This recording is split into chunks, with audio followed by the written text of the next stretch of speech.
Hello everyone. Good day. Good morning. Can we hear me? Hello, can we all hear me? Good morning. Hello. Please, can someone confirm that they can hear me?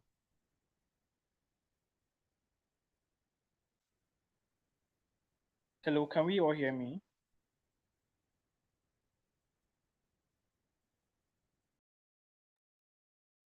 Hello, can we hear me? Can we hear me?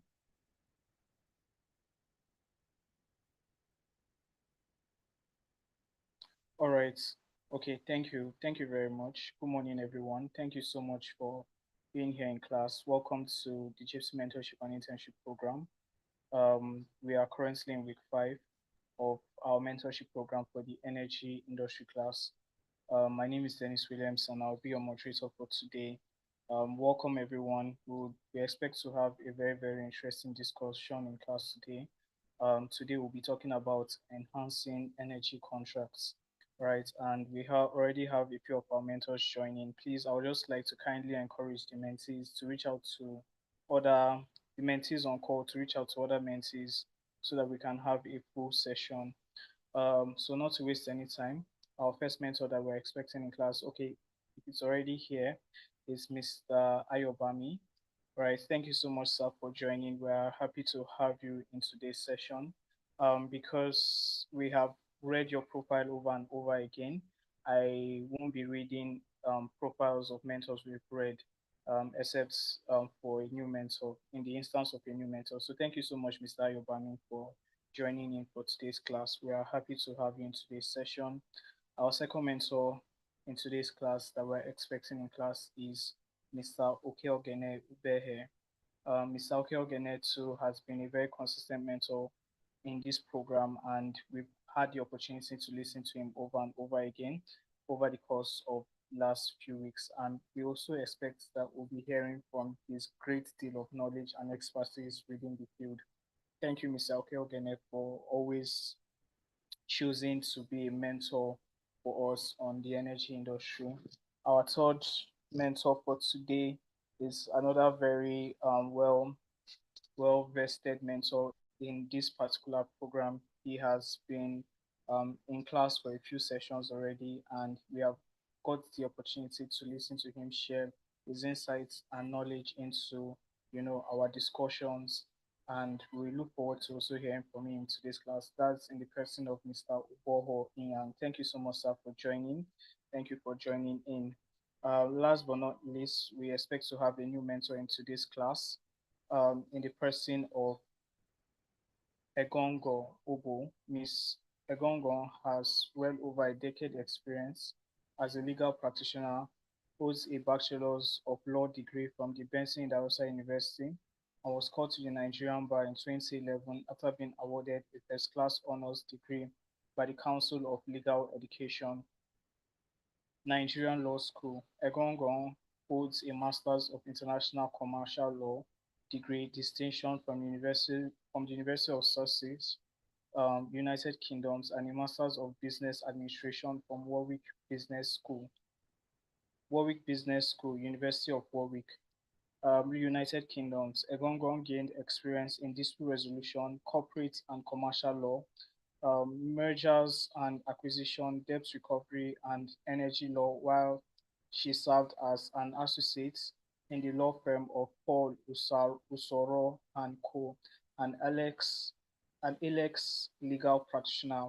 Egongon joined the legal team of Green Energy in January 2016 as an in-house legal as an in-house legal counsel, and thereafter rose to the position of manager legal, where she oversees the legal team, advising the company on a myriad of legal issues pertaining to operations and management of oil and gas assets, oil and gas commercial transactions, and corporate finance and compliance issues. As company secretary, Egongon advises the boards of green energy or corporate governance matter to ensure effective board practice in line with the company's corporate values and best practices. Egongon is an active member of the Association of International Petroleum Negotiators.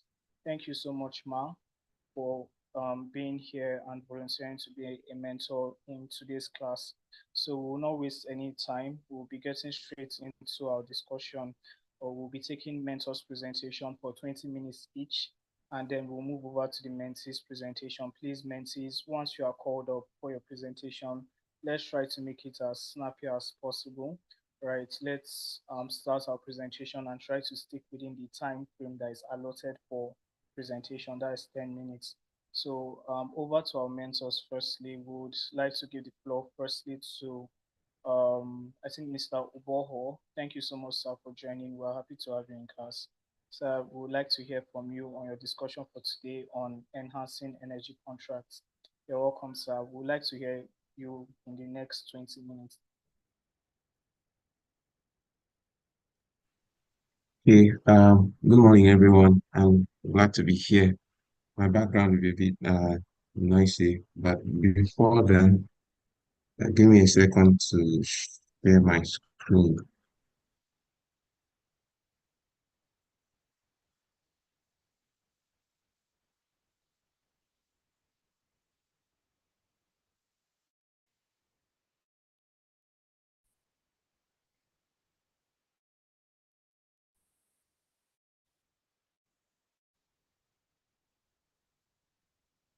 Please.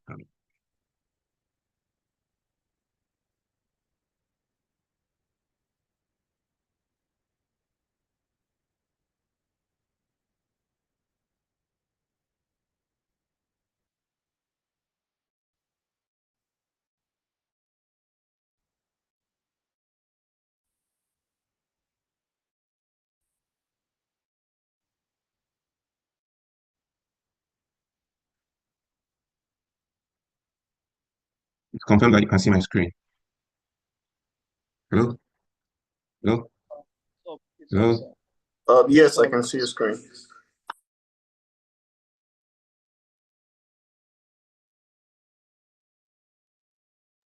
We can see your screen, sir.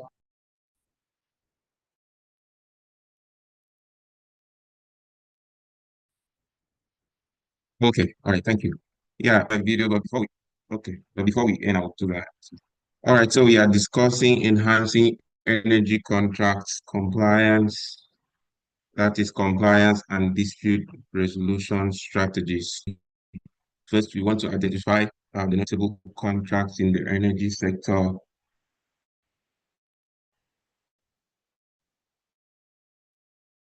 Right. That, that's mean both, both oil and gas and power sector sectors, and then we look at regulatory compliance strategies and and Mr. Yang. Okay, I think Mr. Yang is having a little bit of network challenge. We'll just give him a little time to join back in. Mr. Yang, are you with us?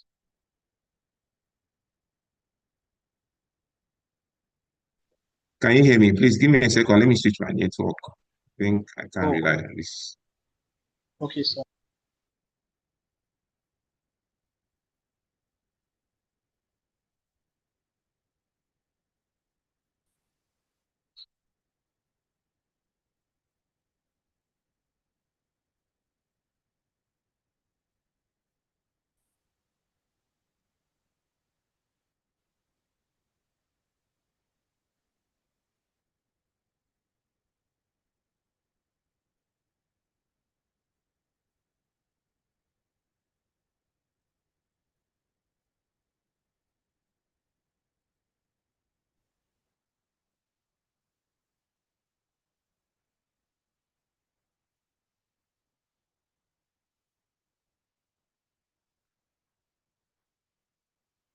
Can you hear me now? Yes, sir, we can hear you. Yeah, I think it's better now. Sorry about that. Okay, so we are going to just look at the um, various contracts, the notable ones that you as a consultant, as a lawyer, an advisor in the energy and natural resource practice would most of my times come across. And so first we start with, why is this? Sure. Can you see my screen, please? Yes, sir, we can Yes. see us. Okay, I can't see it on my side. I don't know.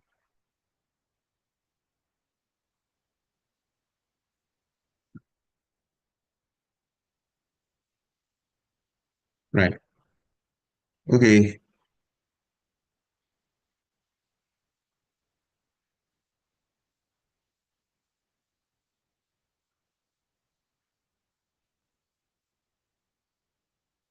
So we'll start with production sharing contracts, that's PSCs. In the Petroleum Industry Act, I think Section 85 or thereabout, you have this model contract listed.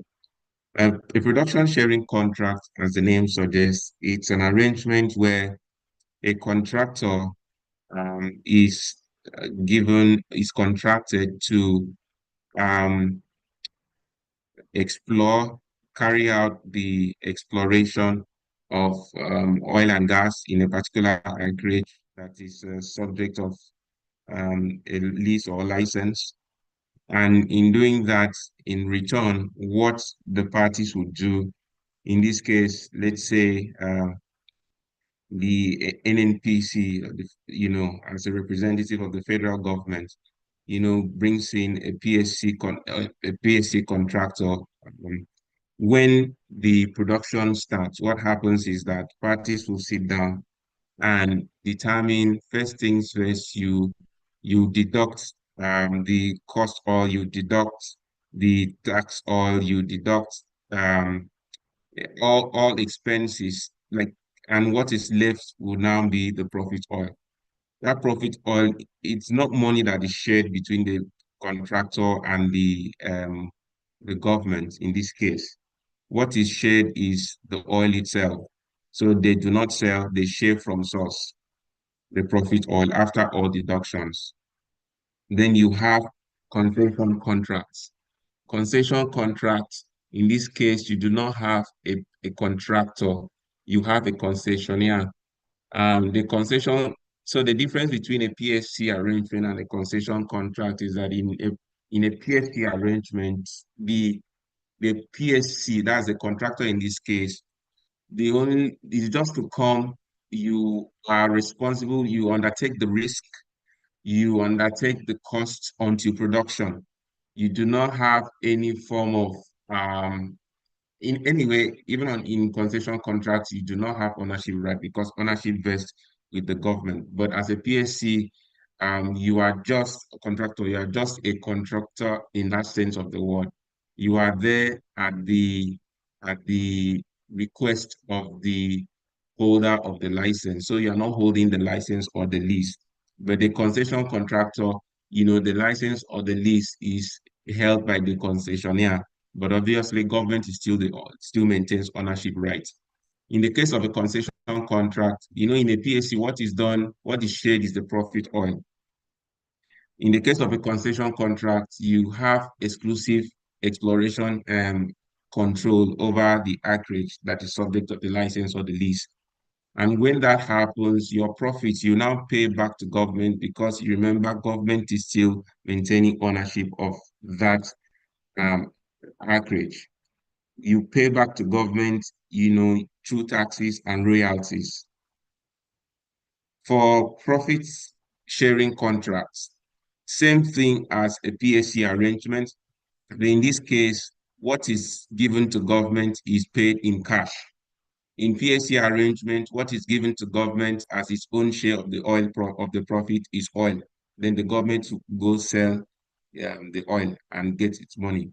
In the case of a profit sharing contract, what is given to government? So the profit oil that would have been given in a PSC arrangement is now sold by the PSC or the contractor, and then that cash will be paid to government. In a rich service contract, RSCs, you pay, so the contractor in this case is just the service contractor here is just brought in to provide services. Remember, in a PSC arrangement, the um the contractor is saddled with taking over the risk and until production starts.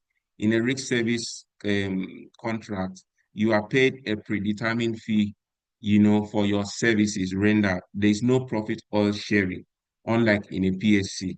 So when entering into that contract, you're already told what percentage you are going to get, when production starts or from the production. In farming farm out agreements, you have this majorly under the marginal fuel arrangements, which we used to have, but now because of the provisions of the PIA, I've forgotten the particular section, I think 90 something, that some as generally right now, there's nothing like a marginal fuel because the way the PIA, the provisions of the PIA it made it that after 3 years, of the enactment or from the effective date of the PIA, which was, I think, August 16th or so, 2021, all existing marginal fields would have ceased to operate. And so that time period has since lapsed. Marginal fuels were, technically fuels that were not producing as much as normal fuels. So especially you could have a portion of an acreage that the holder would say, oh, this is not going to be productive for me. Instead of me going on with exploring this field, I'm going to farm it out to a third party who would want to produce, those little quantities from the acreage. And then he will now farm out a part of his field of his acreage to, as a marginal field to a third party. That is that is where farmer agreements, really played in. Or in a farming arrangement, you are not farming out. In this case, you are bringing in someone into your existing arrangements. Farm out is you are farming out, you are giving out. Farming is you are bringing in someone as a third party. Let's say, for instance, you're already in a joint venture and you want to bring in a third party to be part of the joint venture, then that is a farming arrangement. A joint operate, but this is not just limited to marginal fields. I was just giving an example because typically farming and farm out agreements were, especially farm out agreements, they were typically applicable in marginal field arrangements, but you still have farming and farm out arrangements in other contractual um, relationships. Joint operating agreements. In a joint operating agreement is basically used for a joint venture. So we would have heard, you would see something like NNPC Seplat joint venture. You would see something like NNPC Mobile joint venture. For the most part, before the PIA and before the enactment of the PIA in 2021, mostly we had incorporated joint ventures. And because they are incorporated, they are not corporate personal, they do not have corporate or legal personalities, in a sense of the company. So it's more like a partnership, unincorporated partnership. So what defined the relationship between the partners in that joint venture? What usually defines that relationship is a joint operating agreement. So basically, a joint operating agreement is going to say, okay, we now have this license. You, party A, you are going to have 40% participating interest. I, party B, I will have 60% participating interest. Now, what that means is that when it trickles down to control, who is going to decide how do we make decisions? Will it be the person with 60%, the ownership of the assets, between the parties, who would own what, liabilities, cash calls, and all of those things. A joint operating agreement would define all of this. Can you bring in a third party to replace yourself? And if you want to do that, would you have to give opportunity to existing partners or joint venturers to first exercise their right of first refusal before you bring in a third party? Can you assign your interest just anyhow into the, to bring in someone else to buy over your interest in the joint venture? So all of these things would be this, be stipulated in a joint operating agreement. So as the term goes, it defines the joint operation between venturers in co-venturers in a non-incorporated joint venture. But if you have an incorporated joint venture, in that case, in the sense of it, it's an incorporated entity. Um, so it will be treated same as a company. All the memorandum of association, that defines how a company is run will now take effect. You will not need a joint operating agreement because in this case, it's a company. Parties now hold equity interest, not participating interest, unlike what you have under a joint operating agreement. Then those ones we just mentioned now are peculiar to the oil and gas sector. In the power sector, that's the electricity aspect, you have power purchase agreement. I think last week we discussed, okay, I don't think it was in this forum. Power purchase agreements, 9 out of 10 times, if you're in the power sector, this is one agreement that you will come across, as a professional in that space.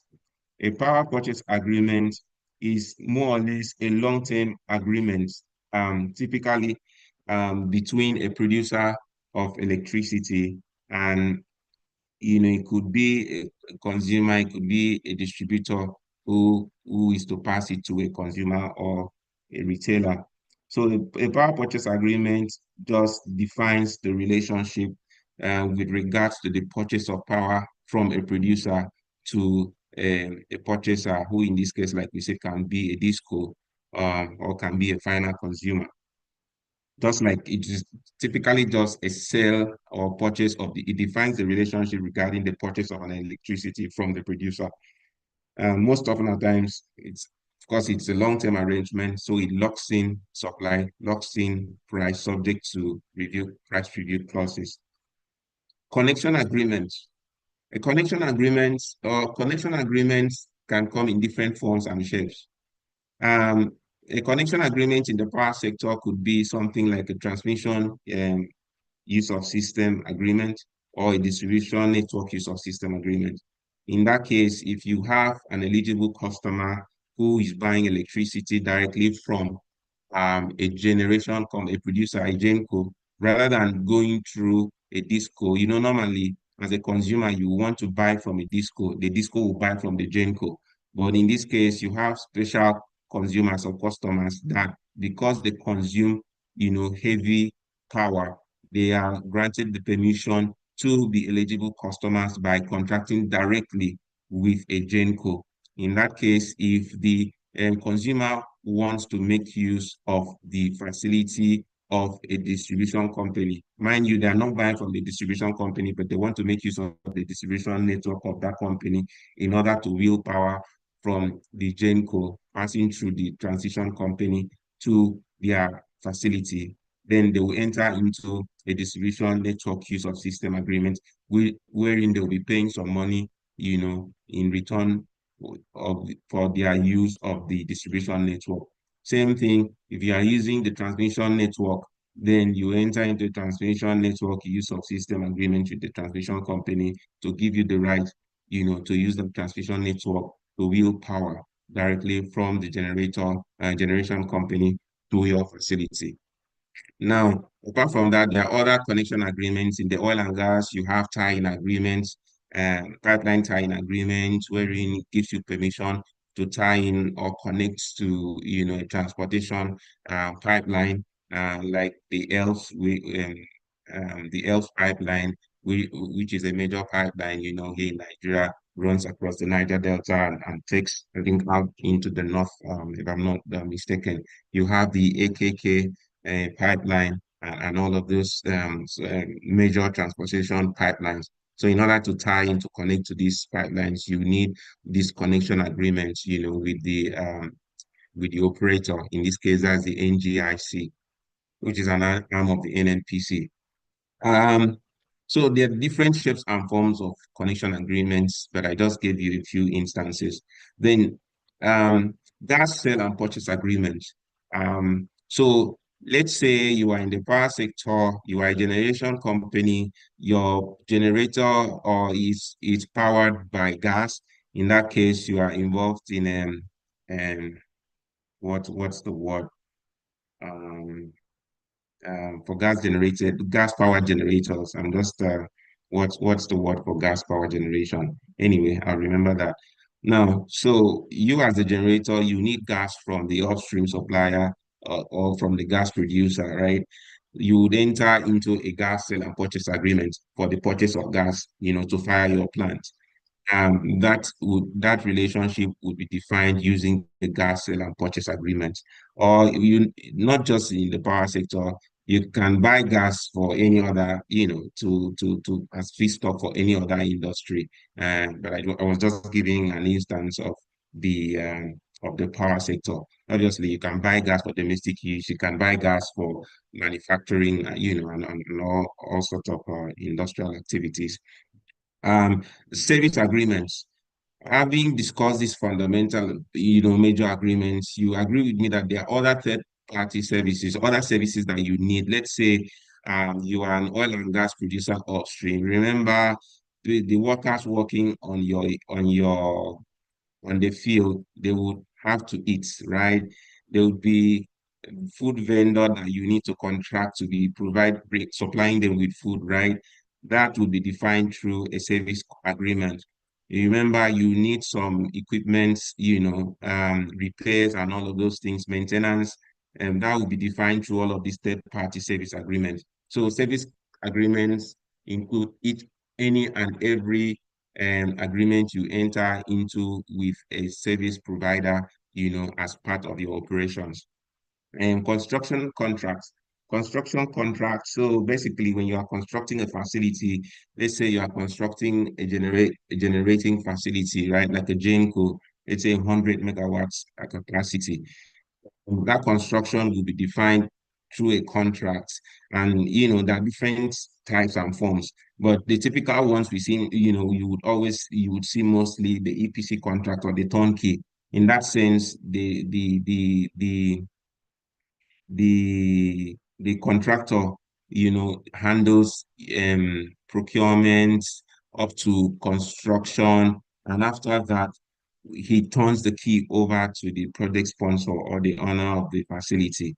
There are other arrangements. You have the BOO, you have different shapes and forms. So a construction contract is basically a contract entered between a project sponsor and a contractor for the construction of a facility, whether a generation facility, whether a gas processing facility, and all of those. You can have construction arrangements in different shapes and forms, different types. You can have an arrangement where you say it should be a cost plus. In that case, you are saying that the contractor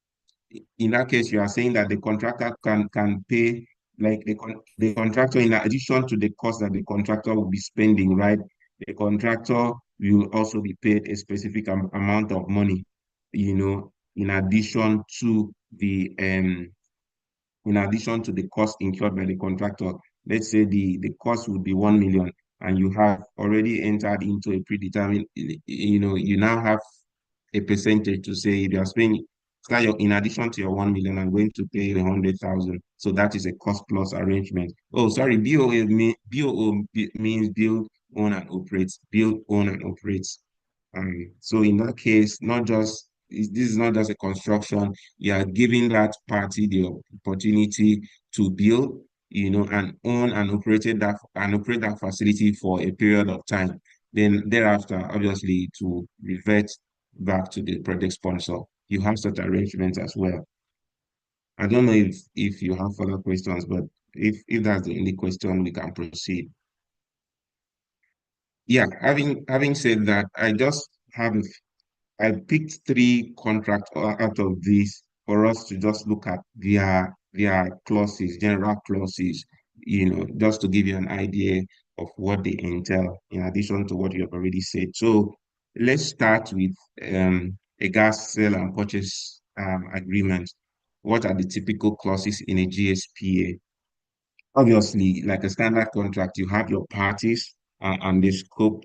So in this case, you are going to have the buyer and the purchaser. If you are going to involve the gas aggregation, company, the GSCN, gas aggregation company of Nigeria, then it's going to have an extra leg, which is the aggregation part. In that case, you're going to have um, gas gas purchase and aggregation agreements. Let me not belabor you with too much details about that, but there are some cases where if you are in fulfillment of you are an upstream gas producer, normally you are allotted certain volumes, in order to meet your domestic gas demand obligation as provided under the PIA. So for every year, gas producers are given some quotas, allocated some quotas. Oil and gas producers are allocated some quotas, which they must supply to the domestic industry and domestic sector, for each year. So let's say a gas producer is producing 100 million scoop of gas a year. A domestic quota can be, let's say, 30 million scoop of gas. That 30 million scoop of gas must be supplied to the domestic sector, especially um, sectors such as power. So in that case, for that domestic supply, the gas aggregation company's duty is to aggregate what is demanded, the demand side and the supply side. The gas aggregation company of Nigeria is like a middleman. The producer, the purchaser, let's say a generation company, an electricity generation company that needs gas, can go to the GENCO and to the GSC and say, look, within this period, I'm going to need this particular amount of gas. I do not have a long-term arrangement with any producer. Then, you place the purchase order, right? Then the GSCN will now go meet the producer who has been allotted a particular volume of gas to supply for the year. So take demand meets supply. Look, there is a purchaser that has a need for 30 million scoop of gas. Since you have this capacity, you are ready and available to provide this 30 million scoop of gas. In that case, we will do the aggregation. You paying as the buyer, you paying the money into a certain account, and then there's a dedicated account, and then we ensure we transfer the money to the producer, and then supply happens. So that is basically the duty of the GSCM, but they have other functions anyway. They have exchange. One of their duties is to ensure to have an exchange platform, which I understand that they are trying to develop a dedicated exchange platform. But let's not go into all of those. So in a GSPA, you have the parties clause and scope, wherein you identify who the parties are, you identify what the scope of the arrangement is all about. And then you want to talk about quantities. In a GSPA, you are moving volumes of gas. Let's say you have contracted, most often at times, these contracts are long-term contracts, 10, 20 years. So you are going to lock in supply, right? Because as a producer, you want to be sure that whatever you are producing, you have a sure off-taker that will off-take a certain amount of volume of gas per year or per time, whatever time you guys decide. Now, in that case, you would also need to make provisions to lock in the quantity and to ensure that that quantity must be off-taken by the off-taker. You do not want a situation where you produce 100 million scoop of gas and it's lying, and it's stranded somewhere without anybody off-taking, and you are losing millions of dollars. So in that case, as part of your quantities clause, you want to provide something about take or pay. Your take or pay arrangement will now say, look, most often at times it's either you would see something between 80 to 90%. Okay. In most cases, you have something between 80 to 90% of the contracted quantity as your take or pay quantity. So if you are on the buyer side, you might want to push for a smaller take or pay quantity because it gives you more room to be flexible. If you are the lawyer on the supplier side, you might want to push for a higher take or pay quantity, because obviously it gives your clients more certainty of supply of take.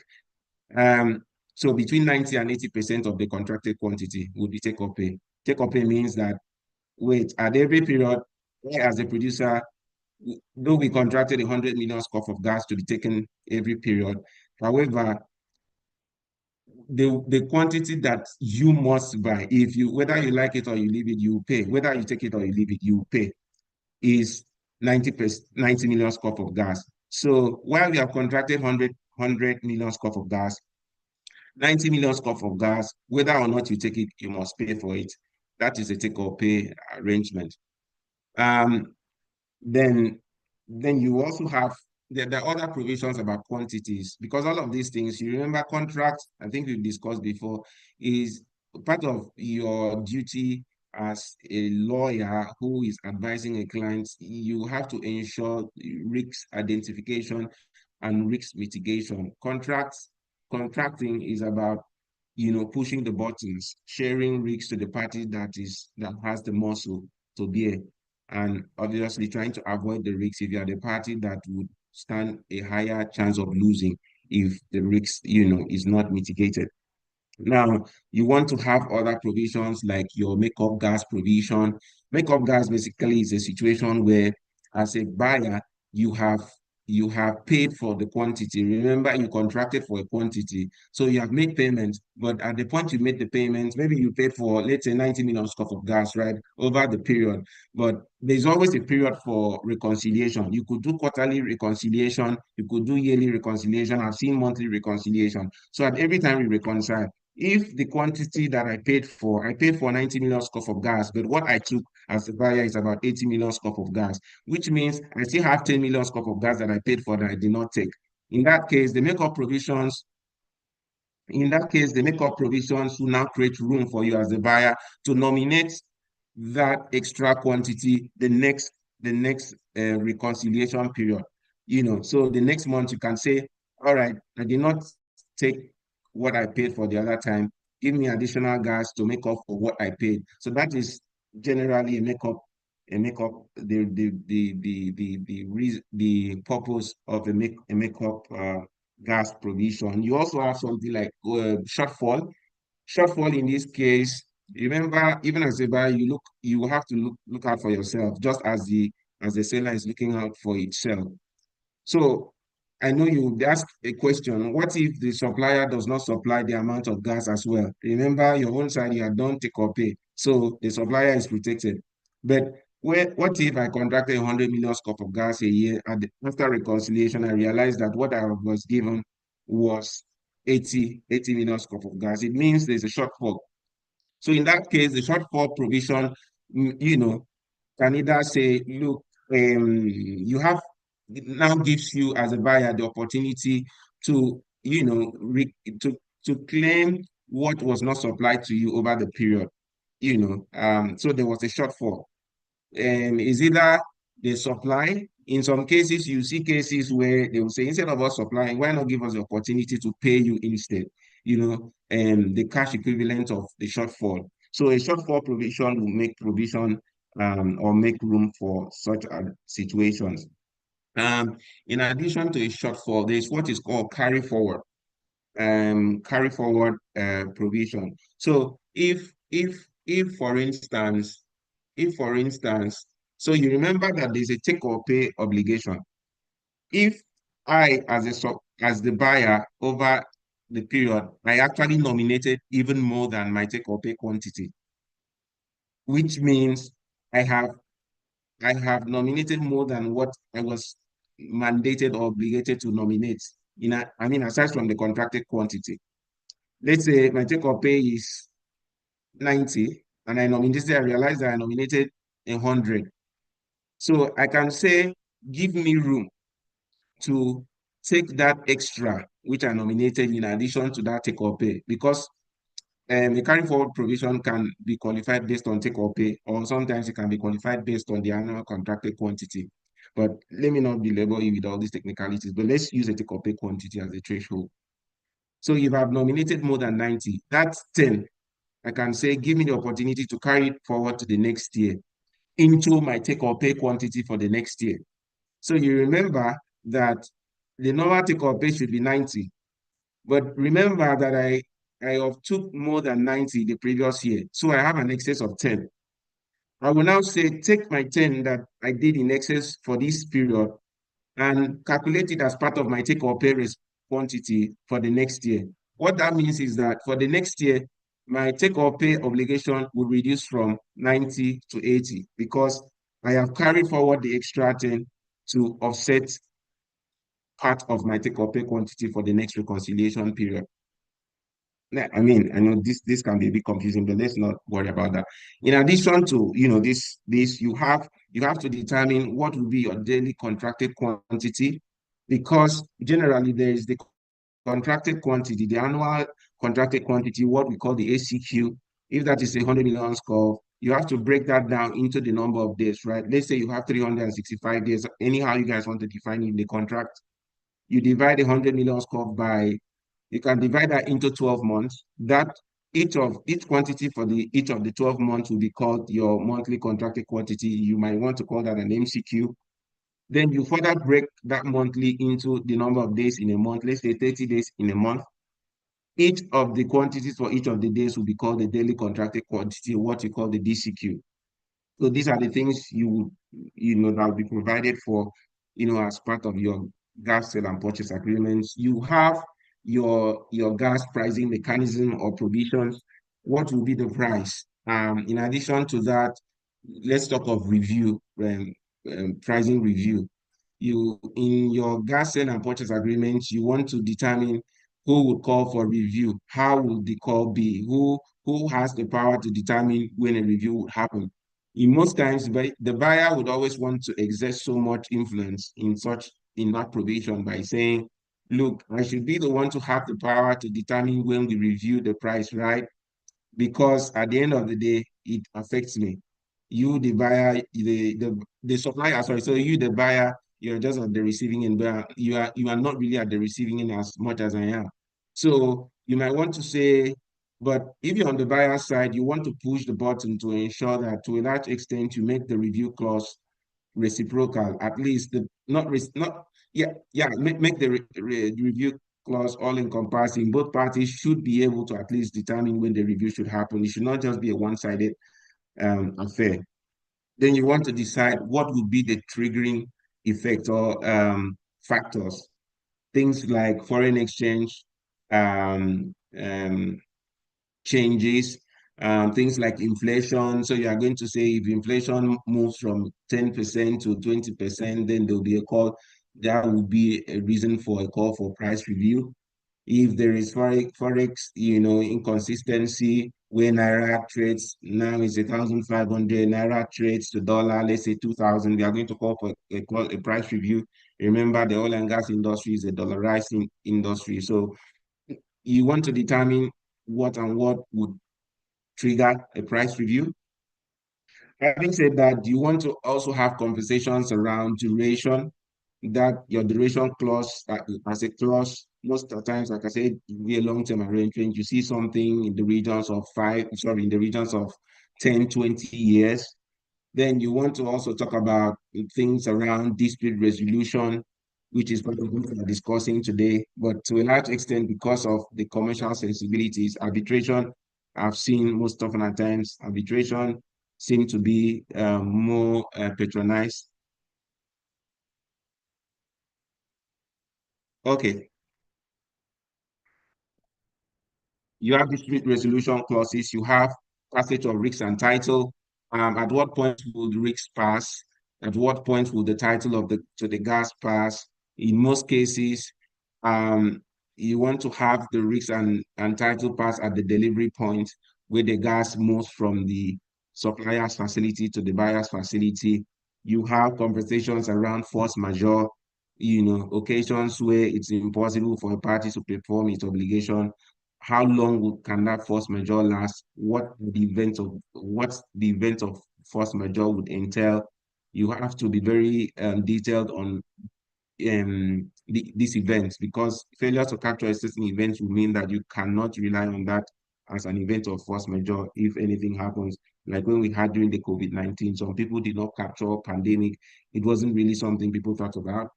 And because of that, there were disputes here and there, in some jurisdictions, whether or not, parties could rely on pandemic, plead pandemic as a force majeure. But over time, there were just conversations and they were able to work around that.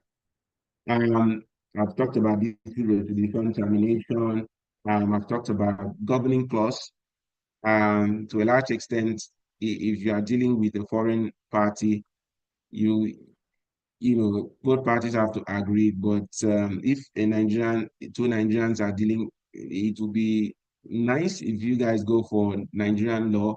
But if you are dealing with an out of jurisdiction party as a counterparty, sometimes they want to prefer, for instance, the English law as the governing clause and governing law.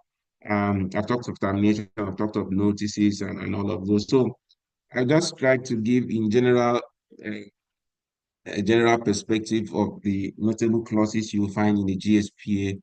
In a power purchase agreement, almost same thing. You have your um, take or pay quantity being defined in the arrangement. You have your contract duration, parties clause, your scope.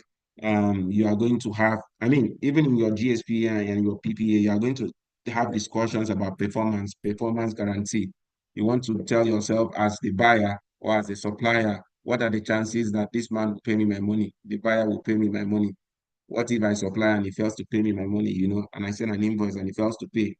So you want to take guarantees. For instance, you could say, as a buyer, as a supplier, you can request for a bank payment guarantee. Sometimes it could cover 30 months of supply, 4 months of supply to say, if I've supplied you over a period and I invoice you, you fail to pay me my money, I can call up on the bank guarantee and the bank will pay me the money. In some cases, you have situations where they say parent company guarantee to say if the buyer is a subsidiary of, owned by a parent company, you would take a guarantee from the parent company to say if your subsidiary does not pay me my money after being invoiced, then you, the parent company, will come after you. That one sometimes it kind of in most cases the bank guarantee is more effective because the parent company guarantee you might need to still go to court to enforce it if the parent company does not respond accordingly. Um, we've talked about the take or pay, same thing, pricing, tariff, review. You have those conversations, but in a power purchase agreement, you have things about scheduling, availability of plant. You want to also determine for how many days can the plant be up. There will be maintenance periods. You want to include in the agreement the maintenance periods. How long can the facility go off? you know, so that you can ascertain. As a buyer, you want to make the days shorter. Seller, you want to make the days, um, you want to have a longer period so that it gives you more flexibility in case the plant shuts down.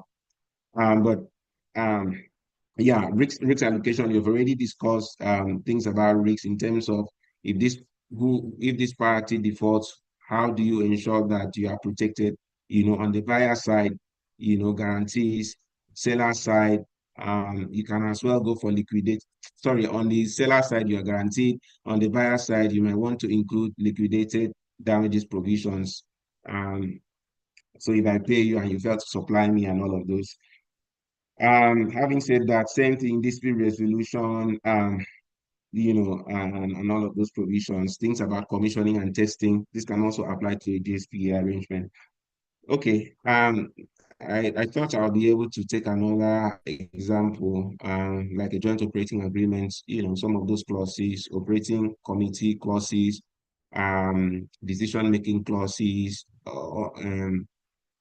termination clauses, duration, and all of those voting processes in a joint operating agreement. Because remember, being a joint operating agreement, all the parties should have a say or a stake. Decisions should be taken, by all the parties, not just one party. So this will be done to the joint operating committee.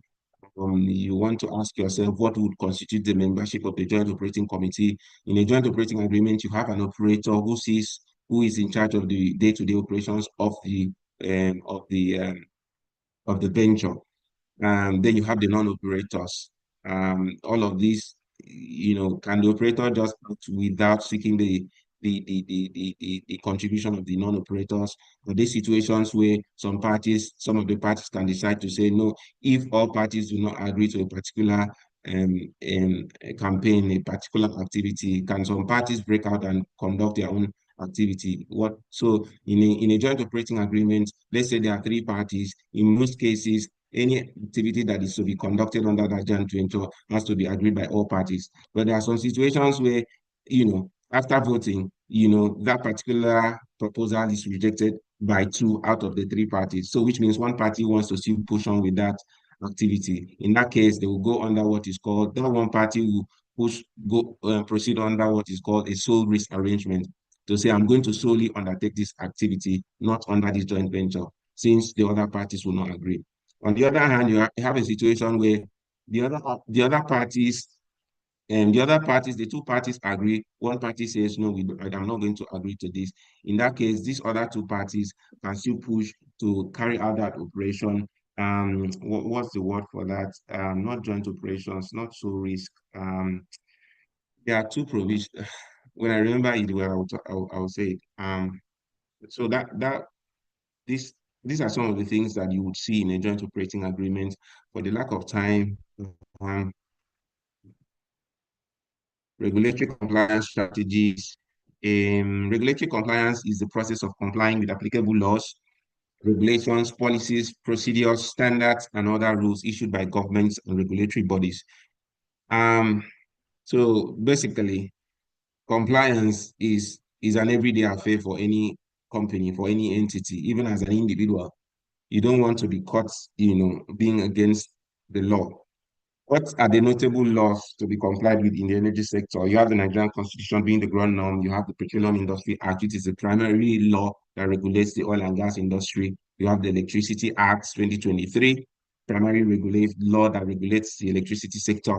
The Companies and Allied Matters Act 2020, another relevant statute, subsidiary legislations, codes, market codes, Greek codes, um, regulation guidelines or by the NUPRC, that's the Nigerian Upstream Petroleum Regulatory Commission, NMDPRA, Nigerian Midstream Downstream Petroleum Regulatory Commission, and all of those other regulatory bodies that play one role or the other in the energy sector.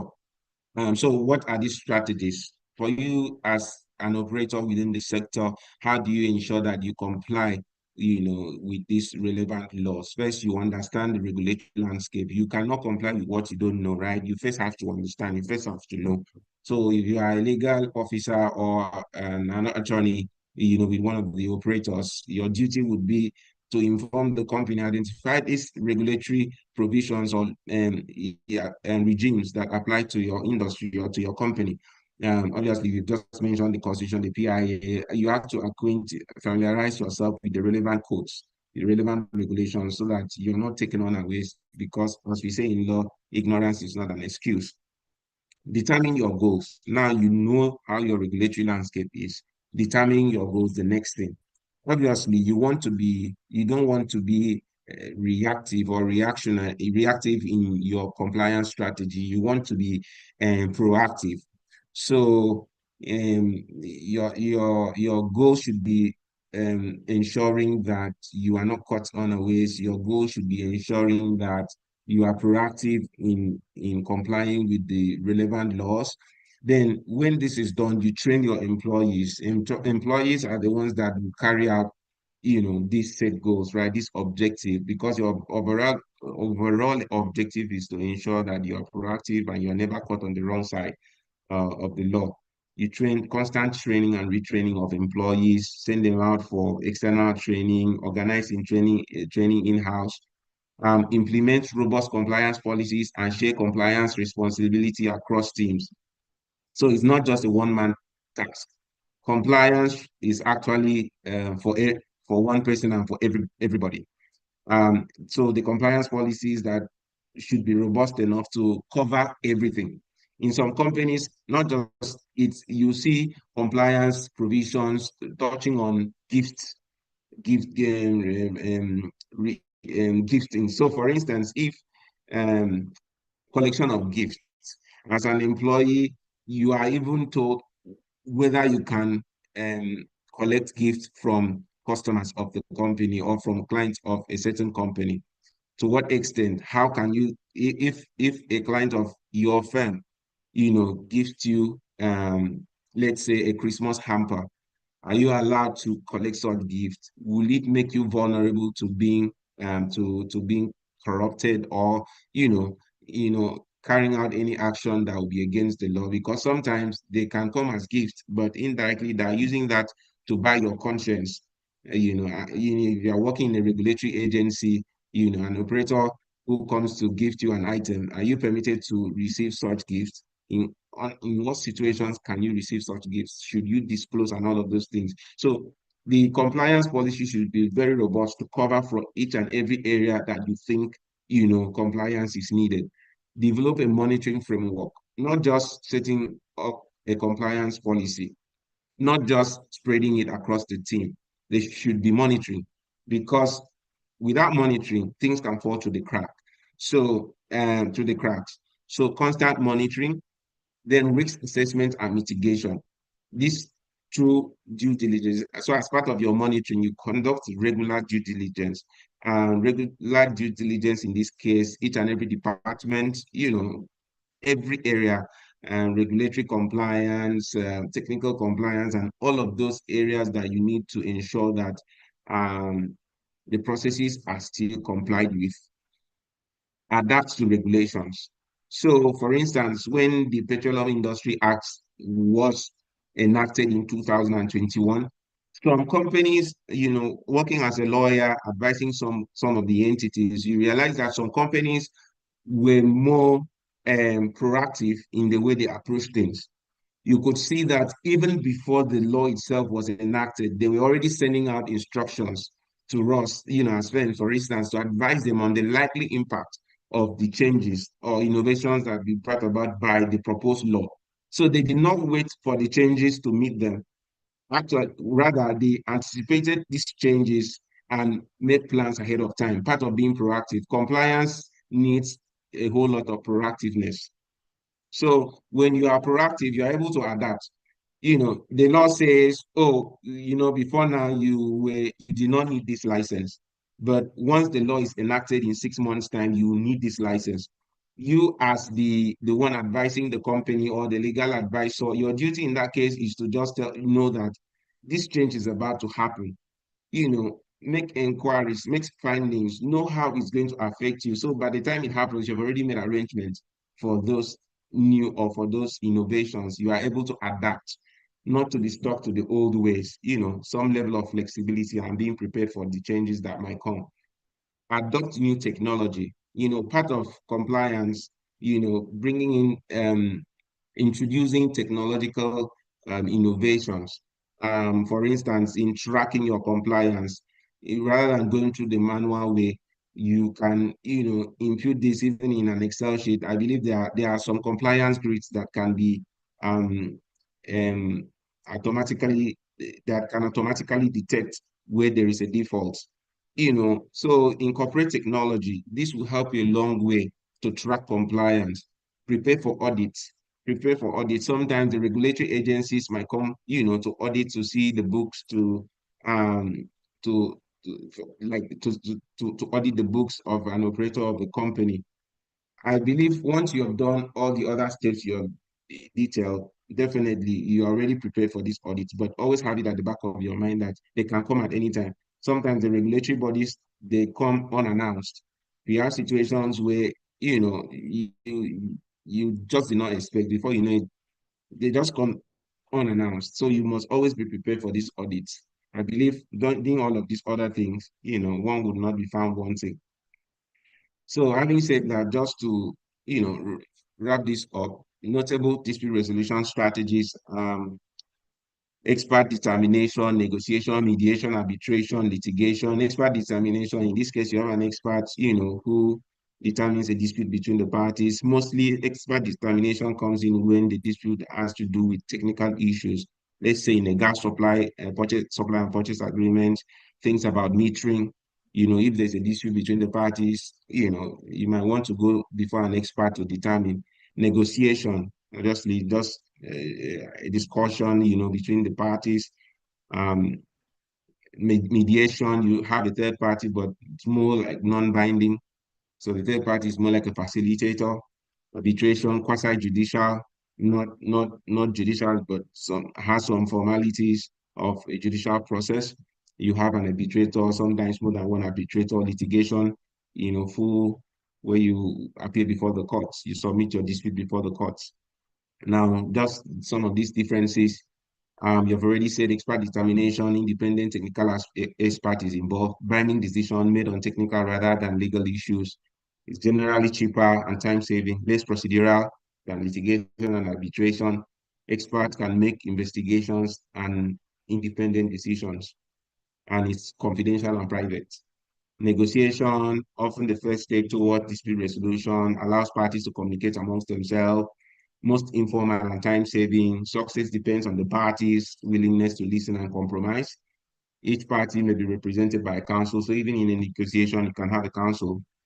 No neutral arbiter involved, no third party. It's also confidential and private, and it's non-binding for the most part. It's non-binding anyways. In mediation, it involves a third party who is a neutral party who mediates and facilitates discussion between the parties. It's non-binding, less formal than litigation and arbitration. Each party may be represented by counsel, cheaper and time-saving, helps to preserve relationships and confidential. We've already said that. Arbitration, there's a third party arbitrator. Sometimes it could be one, could be more than that, more formal than others, quasi-judicial, like you said, binding procedure, generally quicker and cheaper than litigation, generally private. Each party may be represented by counsel, and the primary law here is Arbitration and Conciliation Act 2023. I know that for the various regulatory bodies, I think the NERC, they have a dispute resolution mechanism that also handles disputes between parties, operators between the sector. I think in the oil and gas industry, yes, as well. I don't know which of them, whether it's the NUPRC or the NMDPRA. There is a dispute resolution mechanism which they have set up, to administer and to um, um, entertain, disputes between parties. Litigation involves presenting the dispute before a judge or jury who will then decide based on evidence, normal court process, generally time consuming and expensive. Yeah, it doesn't help in maintaining relationships because for the most part, the winner will always take it all. Binding process, we've said, not confidential generally. Parties are often represented by counsel and often a last resort where others fail. But for the most part, in such contracts, you see arbitration being the most used. So having said that, sorry, I guess I took so much time. Apologies for that, but thank you for your audience. If you have questions, please fire on. Thanks. All right, thank you so much, Mr. Ubo, for a very detailed introduction, a very detailed discourse into today's topic. We'll be taking questions later on during the class. But for now, I think we have Mr. Ayobami on call. Thank you so much, Mr. Ayobami, for being here. We would be doing well to also listen to you, take your discussion for today. And once Mr. Ayobami is done, then taking presentations from the mentees. So please, mentees, also try to get ready for your presentation immediately Mr. Ayobami is done. Mr. Ayobami, the floor is yours, sir. Okay, yeah, thank you. I believe you have my slide. Yes. I'm trying to open it now. Oh, okay. Yes. So sorry. Sorry, I'm actually on my way to a meeting, so I'm having this call from the car. Right behind my schedule. I have a 12 o'clock meeting, and I have a 1 o'clock meeting also. So I'll try and make it quick as possible. Then also I would also well, I've heard Mr. Bohos speak, and honestly, he has said a lot, and it's gonna make my work quite easier. He spoke a lot from the transactional angle, so maybe I'll dwell a bit more on the project as a whole. I mean, how do you do the construction phase? How do you do the engineering? How do you purchase what you need for the project, and also and the like of things like that. Yes, I mean, at least I've been having at last 10 years out of my 15 years career, I've been working and consulting in energy projects, both in oil and gas and power and renewables also. So I'll try and see if I can give you practical insights into how this transaction goes. In reality, and not just from a from a practical and legal document or policy perspective. So yeah, so today we're discussing enhanced energy contracts, compliance and dispute resolution strategies. Next slide. So you have an introduction, talk about contract, talk about compliance, talk about dispute resolution, of course, and of course the conclusion. Yes. Next slide, please.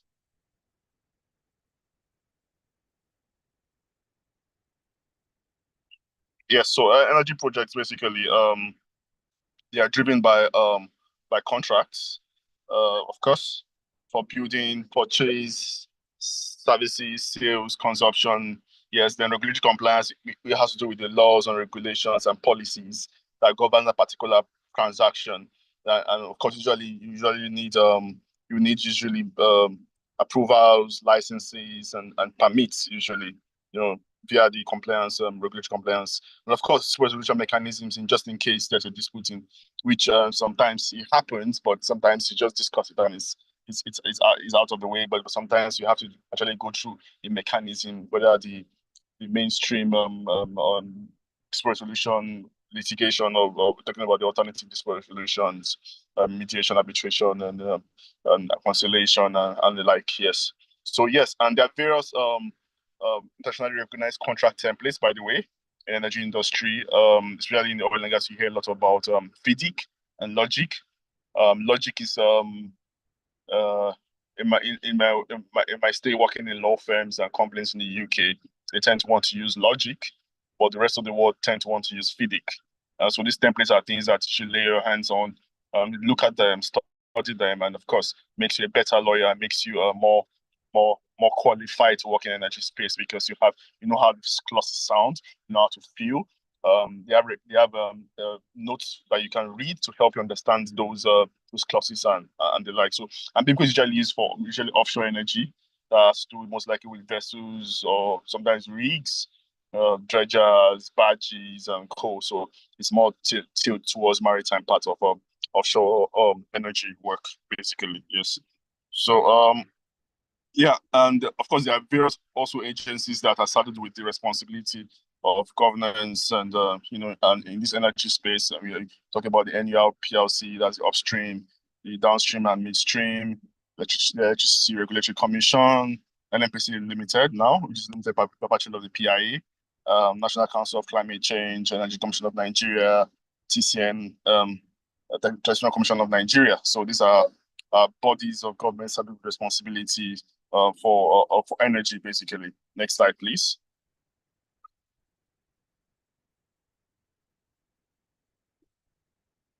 Yes. So yes, we're having of course we talk about the contracts now first time, and I said a lot about the contracts. I won't that types of contracts we have in oil and gas and power. And then, of course, we have some silent clauses. So he spoke about clauses in the transaction, but when it comes to project installations and turnkey projects and the like, yes, there's a process I just want us to lay a bit of emphasis, and some he has mentioned, some will just I'll just reiterate a bit. Yes, thank God that it made my work quite easier. So I'll just say one or two things about them, then we can go to the next slide. So yeah, contract prices and taxes, these are very important clauses. Taxes are very important because honestly, when you're I've been by God's grace, I've been able to head some commercial discussions, and believe you me, when you're a contract personnel, you have to know a bit of commercial, because you have to know how to draft your contract or negotiate your contract so that the entity you're representing would actually have a profit margin, that they want to have. Yes. So it's contracts can, you might say, oh, nothing concerns me with the finance part of it, but oh no, it concerns you, because things like taxes might for example, let me give you a good example now. You have maybe a 10% profit margin. Oh, it's going to make 10%, but you refuse to take note of withholding tax. which is maybe 5% or 10%, depending on the services, or it's rental. Then you have another you have VAT with 7.5%. That makes it around 12.5% already. Then you have a PIA, the NCDMB Act, this is 1%, that's 13.5. Then you now have let's say cabotage, which is 2%. And that's like 15.5, and your margin is 10%. So that means if you didn't mention taxes in your contract, that means you are at a loss of minus 5% already. And that's it. So that's how taxes are very important. And there are ways around taxes, for example, where ways around it doesn't mean that you're avoiding taxes, but you should know as a lawyer that how you structure your contract determines how the tax man interprets your contract. For example, now, if you have an offshore or outside Nigeria transaction, an inside Nigeria transaction, you know that you have to have two sets of contracts. One contract taking care of the outside Nigeria, which is not Nigerian taxman's problem at all. Then have a contract centered in Nigeria also. So that means, but if you have it lumped together, that means the taxman will lump these taxes on the both services outside and inside Nigeria. So it's quite important. And for outside Nigerian taxes, it's very important that for contracts, it's very important that the services you are trying to render must start and end outside Nigeria. So not that you start in Nigeria and end in Nigeria. Starting in England, for example, and in Nigeria, it won't work that way. Yes. So services you're trying to derive from the services must start outside Nigeria and end outside Nigeria. So that way it's not taxable in Nigeria. But if it starts outside Nigeria and ends in Nigeria, then it's taxable in Nigeria, basically. So then, of course, if you're having foreign entities, you have to start understanding tax treaties. How does it affect you? You know, how do you couch your clauses such a way that you won't be responsible for paying the taxes of the foreign entity in his own country? Yes, so that means you have to have knowledge of their tax law, or just tell them that, oh, you guys, any taxes on Nigeria, you guys take care of it, because it might cause an issue to me and my profit margin, you know. And so it's very important that you just have a knowledge of taxes and how it helps you in your contracts. Then indemnities, liabilities, limited liabilities are quite important clauses, in the sense that you have to know how to cap your risk. I mean, to a particular extent. Now, limited liability just tells you that, my liability in this contract, if it arises for any reason, is limited to this particular number of percentage of the contract, maybe 20% of the contract, maybe 100% of the contract, maybe 20% of the contract, maybe 10% of the contract, maybe 100% of the contract. So you have to know what liability you can take for that contract. Then, of course, there can always be exclusions to liability. For example, intellectual property, that means there's a patent or a infringement or something. You get my point.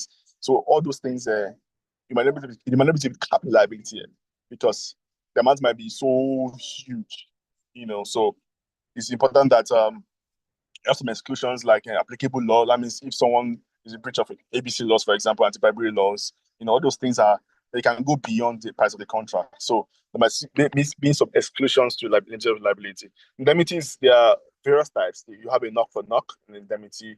You have a mutual oath indemnity. And of course, the non-knock-for-knock or non-mutual oath. Now, knock-for-knock might also be a type of mutual oath, by the way. And it says basically that both parties won't hold each other responsible for anything that happens in the contract. So that means if there's a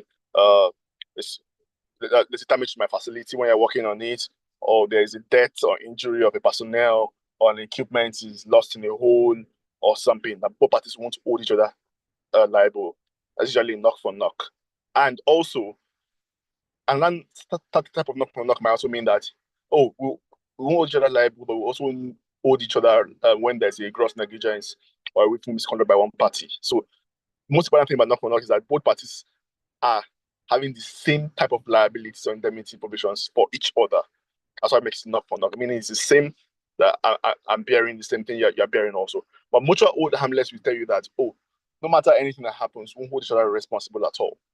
You know, so that means even if it's negligence or gross negligence or misconduct, we won't hold each other responsible at all. And the third one that is not mutual oath harmless is saying that maybe one bigger party can say that, you know what, if you need this contract, it's fine, I'll give it contract too, but you'll be responsible if there's a damage at my site. So that's for you to now assess your risk and say, what's possibility that this might occur? And if it occurs, do I have insurance policies enough to mitigate my my exposure or not? So that one is that the bigger parties telling you that, see, I'm not giving the work it's not by force. There are other people relying for the job, but this is what it is. Do you agree? I'm responsible for anything that happens to you, but you be responsible for something that happens to me. So it's not left for the person to assess his risk and see if something that is doable, and the potential that the risk might occur also. So it's quite important that way. Yes. So that is on indemnity, liability, and individual liability. The insurance is, yes, it's very important that there's always a comprehensive insurance in place in all projects. Usually, the owner of the project will always have a project all risk insurance, usually. Yeah, but also those that are going to work on the site or other partners will always have things like equipment insurance, personal insurance also for their staff, so that if anything happens, and they can actually call on their insurance broker and lay claims under it. And it's so important that one that always comes to my mind was when I think some few years ago when there was a Total. I was involved in the Total Egina project, which is an offshore field of Total upstream, and there was the ROV. ROV is an underwater machine that goes around to repair pipes or well holes on offshore, deep offshore, basically. So the ROV went off the winch and went missing underwater. So it was a whole lot of, and the ROV is between $6 to $8 million per each equipment, and so insurance was called into it. So we have to start looking at how do we find the ROV first. When we find it, what condition is it? Do we have to repair and everything? So after the whole insurance got involved, they found the ROV at the end of the day, which it took costs to find it underwater. You have to start looking for specialized vessels and the like. Yes. So when they got to the end of the day, yes, they found out that it couldn't be used anymore. So it was a total wreck. So question now start talking about settlement of the owners of the ROV because they have an insurance, and of course, insurance company in the British marine in the UK, I think, and had to cover some good millions of dollars. To take care of that. I think it was close to $1 million thereabouts to take care of that. So that's how it is. So insurance helps, when there is an issue that arises in a particular project, and it's very important that each party safeguards its rights under that contract with an insurance policy. Then also it's quite important that each party also had each other as additional insured with a waiver of subrogation. Why? Because usually when our insurance occurs is this. Insurance company would give an insurance to you, and when you lay claim for it, they'll give you the claim. They'll now go after the person that caused that the second party or third party that caused that thing to happen. For example, if there's a negligence on someone's part. For example, in that Total contract now, for example, Total was added as an additional insured and waiver of subrogation. But if at the end of the day, Total Upstream was said to be the cause of that event, for example, which they were not, by the way, if they were supposed to be the cause of that event, that means insurance company, after paying the contractor for the ROV, will now go after Total and say, you people caused this issue. But when you have a clause that says that Total is additional insured and it's a waiver of subrogation, means that the insurance company cannot go after Total, even if they are the reason what that costs. So it protects third party you are doing business with. So that's why it's good that those people doing transactions in energy space make each other additional insured with a waiver of subrogation. So it helps a lot. Yeah. Financial securities, yes. There are things they call advanced payment guarantee, performance guarantee, letter of credit. So this just to give the other party a feeling that this other party will meet up with payment obligations. Yes. If I want to give you money in advance to do a particular work for me, a project for me in construction phase, for example, I'll give you an advance payment, maybe 10% of the contract price, and I'll give you a bank guarantee saying that 10% of the contract price I'm giving to you is backed by the advance guarantee. That advance guarantee now shows that in case the person doesn't go and do what he's supposed to do for that 10% of the money, then you can go to the bank and call up on the guarantee and get your monies back instead of you chasing him through litigation or resolution or the like. So a bank guarantee usually is a bank document. It could be an insurance document also. There's insurance bond also, which allows you to lay claim of your money when the other party is in default of that obligation, that is the reason why my guarantee was given in the first place. Yes. So performance guarantee might be throughout the duration of the contract. There's also a warranty guarantee during the warranty and guarantee period. That after the product is completed, I give you 24 months guarantee that the equipment will still be working, or services it's okay. And if anything goes wrong and they refuse to come back and repair or replace their product, then we can call on the warranty guarantee, and the like. Yes. So letter of credit is usually also given by the complaint to the contractor to assure them that, oh, I can pay you for your services when you reach each milestone. And if I don't pay you, then you have a letter of credit to go to the bank to draw down on the money, basically. So that's what it's about. Yes. So termination, usually there are always two types of termination. Termination for convenience and termination for default. Convenience is usually when there's no particular reason, but you just want to stop it. Maybe there's a board your board is telling to stop it, or they just feel like no, we can't this project that we thought we wanted to do, the economy is bad, we can't finance the project anymore, we want to move it to another date. So you can terminate for convenience, and usually there's always an impact of that to the contractor, because the contractor will now have some costs that he has incurred as a result of that. So it's always a liability. So that's why usually most contract clauses will tell you that when there's a termination for convenience, the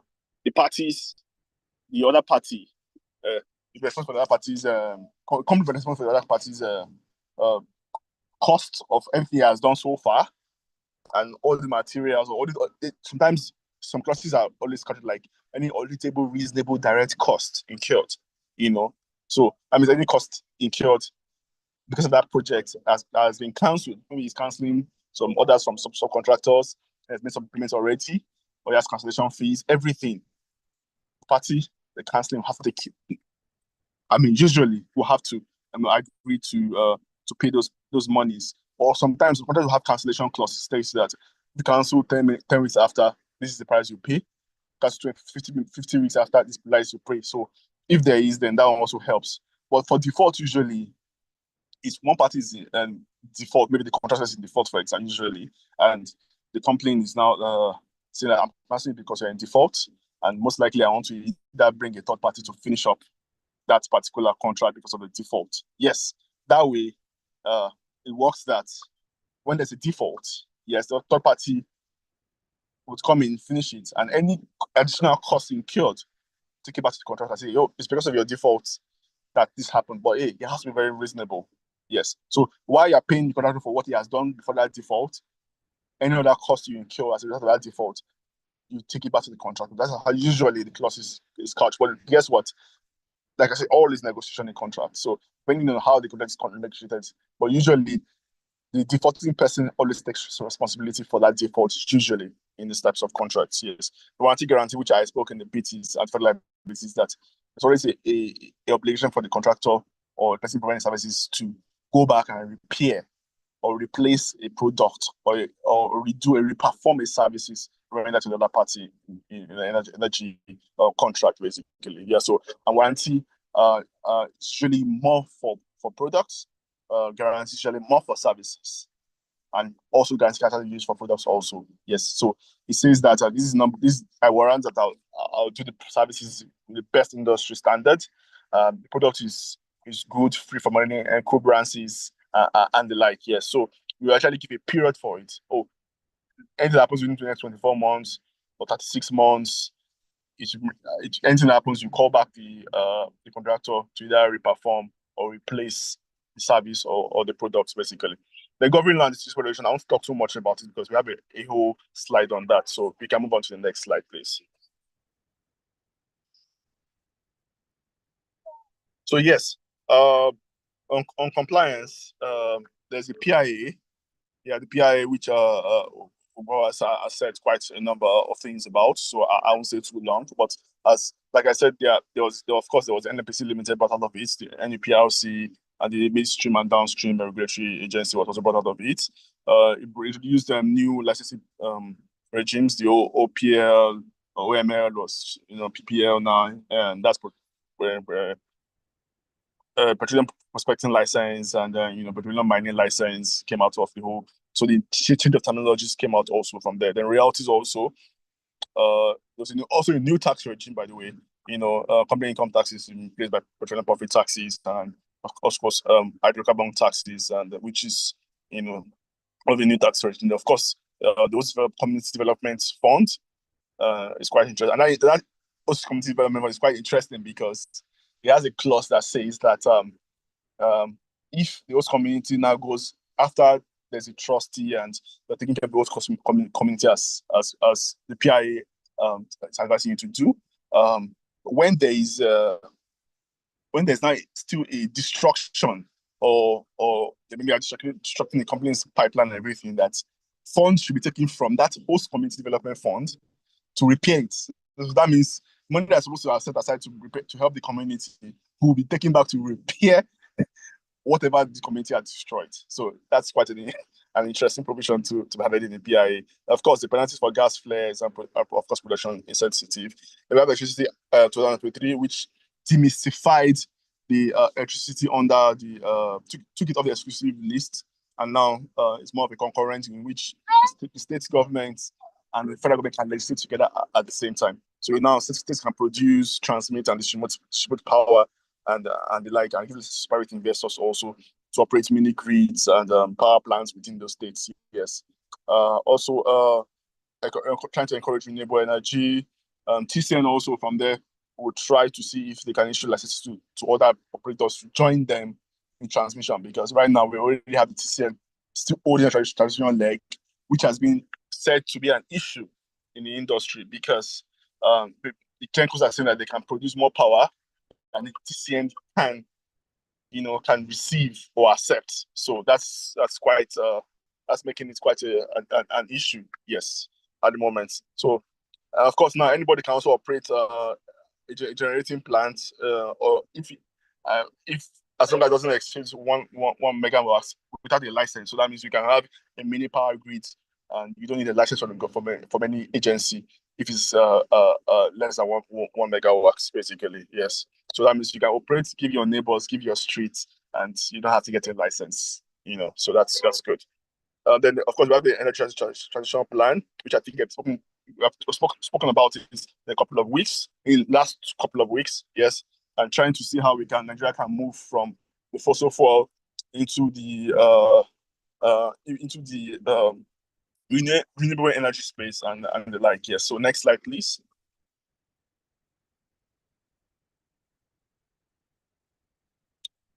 Yes. So of course we have the climate change, which in my opinion, the act is still not in full effect, and because like I said, Nigeria relies so much on fossil, and if the act becomes in full effect, that means we're ready to start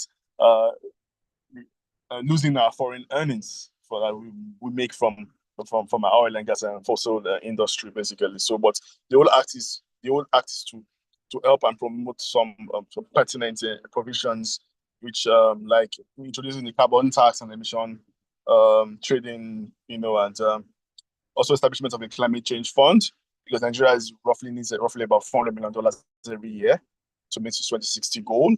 Yes, so funding is quite important, and I don't think those fundings are not covered in our budget. There's always a good reliance on foreign donors, but right now countries like the US have actually cut off totally their climate change aids to other countries. Yes, with this new administration in the US. Yes, so that's basically what the Climate Change Act is trying to achieve. Yes, also we also have to keep an important focus on local content laws in the industry. The NCDLB Act is trying to promote local ownership of businesses, whereby businesses there are some jobs that shouldn't go to foreign companies at all. Like fabrications now is supposed to be 100% in Nigeria. That's what the act says. So some still gives some preference to foreign companies if there's non-Nigerian company. But in all, the whole idea is to have Nigerian companies build infrastructure and take over all these foreign jobs that go into foreign companies. Yes. So we also have the Cabotage Act, which is used mostly in offshore energy, maritime, which says that promotes the building of Nigerian vessels, ownership of Nigerian vessels, and manning, which means that those that work on the vessels should be Nigerians. So the Capital Act says that Nigeria must give it first to Nigerian-owned company, Nigerian-owned vessels, vessels built in Nigeria, and vessels manned by Nigeria. And of course, if you don't have all that for one reason or the other, or the fuel industry vessels you have in Nigeria has been replaced for one reason or the other, has been used for one reason or the other, then you can now start thinking about just going for a foreign vessel. But you might have to get waivers from NIMASA for things like that. So these are all things that laws that are supposed to help regulate our. There's also one for power industry also, the Economic Development regulation for the power industry also. So that means we have one for maritime, one for energy, and one for oil and gas, and one for energy. So local content acts. I think you might something you might want to read about and to get more knowledge about it. Next slide, please. So yes, on this resolution, yes, we will have the litigation, we have the ADL, then we'll talk about some bodies and some terminologies. Yes. So in litigation, of course, we know it's basically talking about the law courts. Yes, and it's very important to look at the jurisdiction there. So the agreement is specific about the law you want to rely on, use Nigerian law, the place in Nigeria. So if, for example, you don't write here Federal High Court. Federal High Court is, so we want jurisdictions. Federal High Court in Lagos and in Padon. That just for the Federal Court means that you can go to any Federal Court in Nigeria. So specific on, if Federal High Court in Lagos, for example. Then the court, is the State High Court, is the Federal High Court. Mind you, there are some on core oil and gas matters. The State High Court cannot sit on it. It doesn't have relation to sit on core oil and gas matters. But if it's in relation to contracts, yes, State High Court can do that. So you should know that how to couch your regional clauses very well. Yes, and of course, think about the duration is always said to be very long because you have all the way to Supreme Court, and it might take donkey years to get there. So always factor that also. Then the expenses also, I mean, of that, which is usually lower than if you're going to have an arbitration, for example. Yes. So also think about that. And if litigation is not your forte, because most commercial contracts now are going to ADL because they are quick, they're effective, even though they're quite expensive.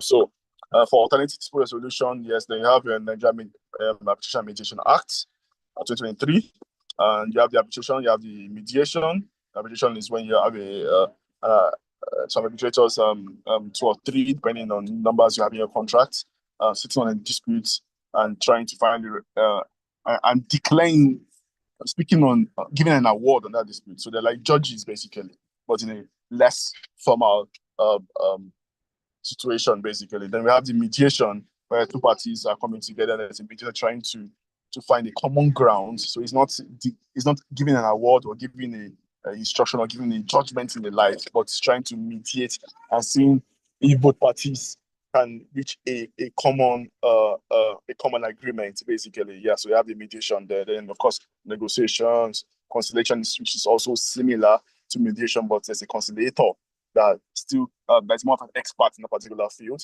Then you have of course the expenses are always much more, especially when it's arbitration. Yes.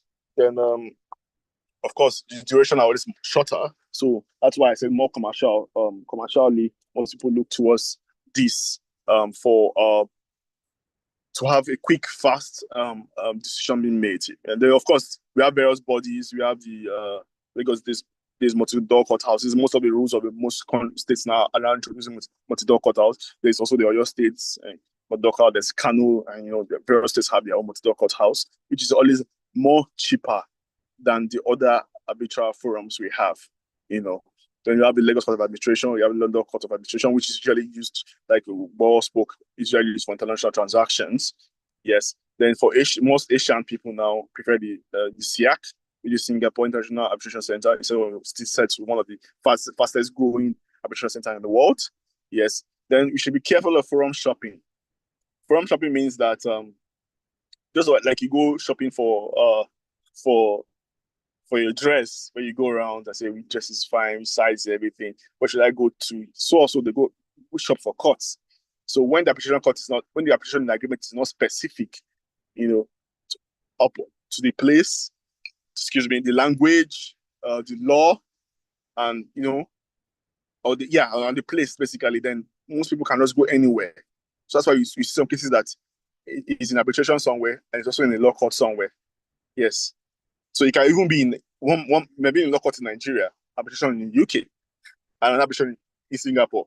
Why? Because the agreement is not specific about exactly what you want. So that's why for forum shopping allows that. So when you write, for example, when you write Federal High Court, that means one person can go to in Lagos or go to Abuja, So that's it. So or you write the High Court.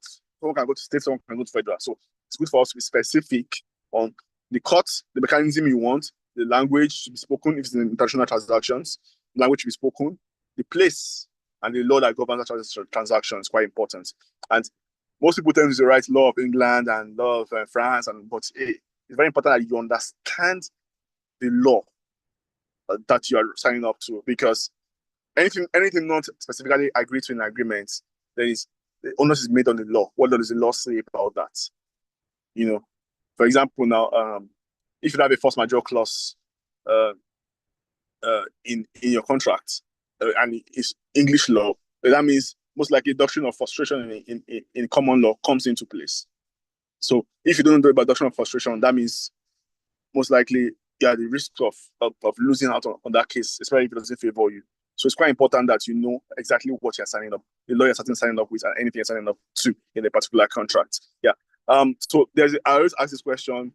I see a lot of law of England and Wales, law of UK. Is it correct or not? Yes. And I had this discussion in the contract negotiation with some English lawyers 2 or 3 weeks ago, and apparently they didn't even know about this also. And I kept telling them, like, dude, you guys participated in England a long time, you don't know about this, And I had to give them examples, and they were like, wow, thank you for this, And the fact remains is that why the jurisdiction of the court in England is called the Court of England and Wales, but each also has their own different parliaments. So that means there's also the law of England and the law of Wales. The only difference is that where the laws of Wales are deficient, maybe there's a provision to cater for a particular thing, recourse is made to the law of England. So that means that there might be law of England and Wales that are having two different decisions on a particular regulation, a particular principle. So we have to be very careful that these are now way of bringing up from shopping. I would just go and rely on court of law of Wales if I feel it favors my particular transaction, while you are relying on that of England. So it's quite important that let's be specific about if it's the law of Wales you want to settle in, yes. Law of England, yes. Even though the court jurisdiction is the law of England and Wales. So it's quite important that we understand that when there are two different parliaments in a particular place, then the two sets of law most likely, yes. Then it's now more confusing forum shopping wise if it's not law of Great Britain or UK, because you're now talking about more countries, Scotland, North Ireland, and the like. So it's quite important that let's be specific in our laws, be specific on the place you want to have it, which forum do you want to have it, and also the language also. Yes, let's be specific of that. Yes, and also, like I said, I always have a grasp of foreign law. There's something they call UK unfair contract term. To you in Nigeria is fair, but to the law is unfair. So let's be careful. Yes. Then of course, no matter whether it's law court or arbitration, let's always give a room for injunctive reliefs. Even if it's alternative resolution, give injunction relief so that you can stop something from being done. So don't have to wait till when the whole court is being done, the whole arbitration has been done before you can now stop something that would have a harm that would have been done already. So always give room for injunctive reliefs, even if it's alternative resolution. And of course, always look at the enforcement. I say this thing, and it's one of the most difficult people to have a contract with the Chinese, based on my own personal experience and based on my research also, because enforcement when they don't have assets outside China is quite difficult. So it's not good for international trade. So if you're having a contract with Chinese, even if you're not doing the ADR or law court in China, and doing it in somewhere in Singapore, for example. Look at how do you go about enforcing that judgment when you have one? Because you can have a judgment in the world, but if you can't enforce it, there's a problem. Yes. So always look at enforcement before also looking at what are the terms, what are the supervision mechanisms you go with at a particular time or the other. Next slide, please.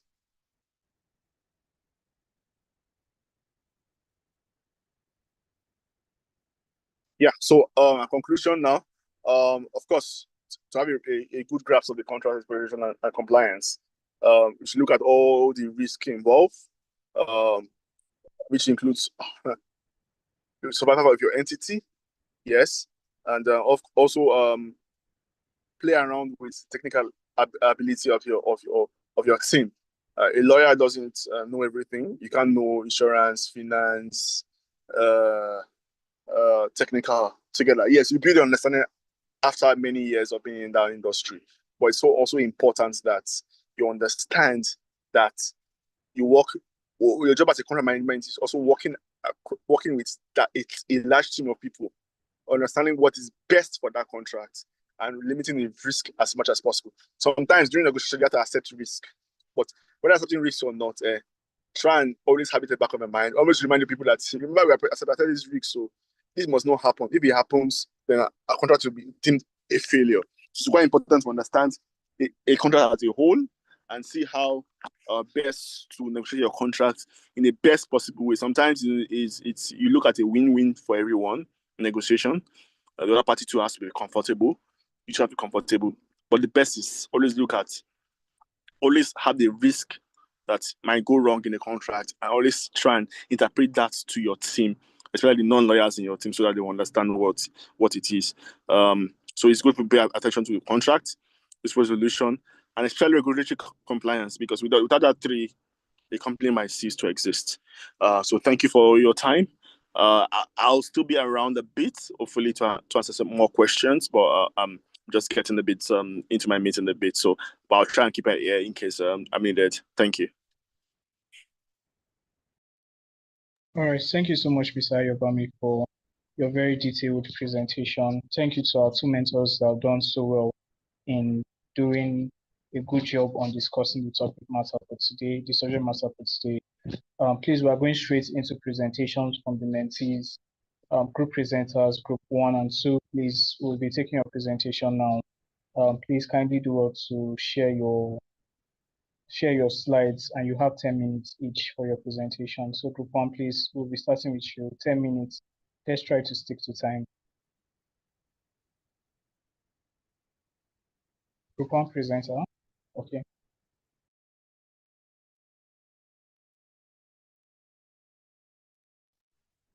Good morning and good afternoon. Please, can you hear me? Yes, good afternoon. We can hear you. Okay, my name is Choma. I'll be presenting for 1. So our topic for group 1 is on the importance of energy contracts, a comprehensive. So the general topic is importance of energy contracts and a comprehensive overview. But for group 1, we'll be talking about enhancing energy contracts, compliance, and dispute resolution strategies. So first of all, we're going to be talking about energy contracts. What are energy contracts? Energy contracts are basically contracts that help the supply and the distribution of energy between related parties. So energy contracts play a vital role in the energy industry, and they provide a framework for the purchase and the sale of energy commodities such as electricity, natural gas, and renewable energy. So we'll be also talking about the types of energy contracts. So types of energy contract, like our mentors have, given us an overview. And I'm just going to give brief overview on it. Power purchase agreements, gas supply contracts, and renewable energy certificates for contracts. So power purchase agreements are long-term contracts for the purchase of electricity from a specific generator, that is a genco or a supplier, while gas supply contracts are for the purchase of natural gas from a supplier or producer. Okay, then we also have energy storage contracts. These are contracts for the purchase or lease of energy, or list of energy storage systems such as batteries or gases, maybe like the cylinders or any other form of storage systems for storage of energy. So we have the key importance of energy contracts. So like we've earlier mentioned, energy contracts basically help for the supply, the storage, the movement or distribution of energy. So one key importance of energy contracts is risk management. The energy industry generally is a very risky industry. It is extremely volatile, and due to the volatile nature of the commodities, that is the gas, the oil and gas, the crude oils, it is very high risk related. So one way energy contract help is to manage risk, is also to, it helps to foresee the risk that will arise in these industries or in the transaction, and to also provide for the parties that will bear the risk and how the risk will be evenly shared, and also how to manage and mitigate these risks. So some of the other risks even include market risk. Because of the volatile nature, today you can wake up and oil can be 2,000, tomorrow it can be 800. So energy contracts help to foresee this market price volatility and any regulatory changes that might arise. For example, we've seen that there's been an amendment of the Investment and Securities Act from 2007 to 2023, I think 2025, sorry. So those are some of the many regulatory changes that might arise. So most of these contracts can hedge the transaction, meaning that this contract is frozen in time.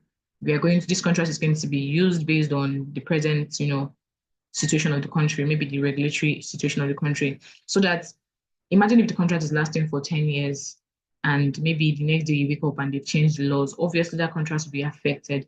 So one thing energy contract helps to do is to manage these risks. And like I mentioned, price stability also helps to manage prices. Like I also mentioned, the hedging. So one way hedging helps is that you can say, okay, let's say Shell will buy, let me not use Shell, but let's say Mr. A will buy fuel from, let's say Dangote for, let's say 900 naira. But because of the way the market fluctuates, energy contracts can hedge that price at 900 and say, regardless of whatever happens in the economy, it will still be 900 naira. So that is what energy contracts do. They provide stability, price stability, and enable buyers to lock in prices. So that's what I also meant by hedging. It locks in the prices. And compliance with regulation. Energy contractors will help with compliance with regulation. I'll be talking more on this and as we go down the slides. Then investment and financing. It also helps to provide the foundations for investment and financing in energy projects. Then dispute resolution as well, like our mentors mentioned, because of the volatile nature of it, there has to be a provision for dispute resolution so that it will preserve the relationship between parties and also mitigate risk. Then also we're talking about the next one is the best practices for energy contract. So one, clearly define terms and conditions. Ensure that all the terms and conditions are clearly defined and understood by the parties. Then conduct thorough risk assessments. Like I've always mentioned, due to the volatile nature, you always have to conduct risk assessment, do your due diligence, make sure you research properly into the industry before any contracts are signed or any contracts are drawn up. Then negotiate fair and reasonable prices. You have to be able to negotiate fair and reasonable prices for whatever commodities you will be investing or purchasing. Then establish a dispute resolution mechanism. The courts are encouraging arbitration, so the contract should always be geared towards arbitration. This is also to preserve the relationship between the parties. That is the first and foremost important thing, which also goes to preserve relationship within countries as well. So regularly review and update contracts. So due to the ever-changing regulatory nature of the economy of Nigeria especially, and and also the whole wide world, it is always important to regularly review and update contracts. This is to make sure that your contract is in line with the regulatory updates both locally and internationally.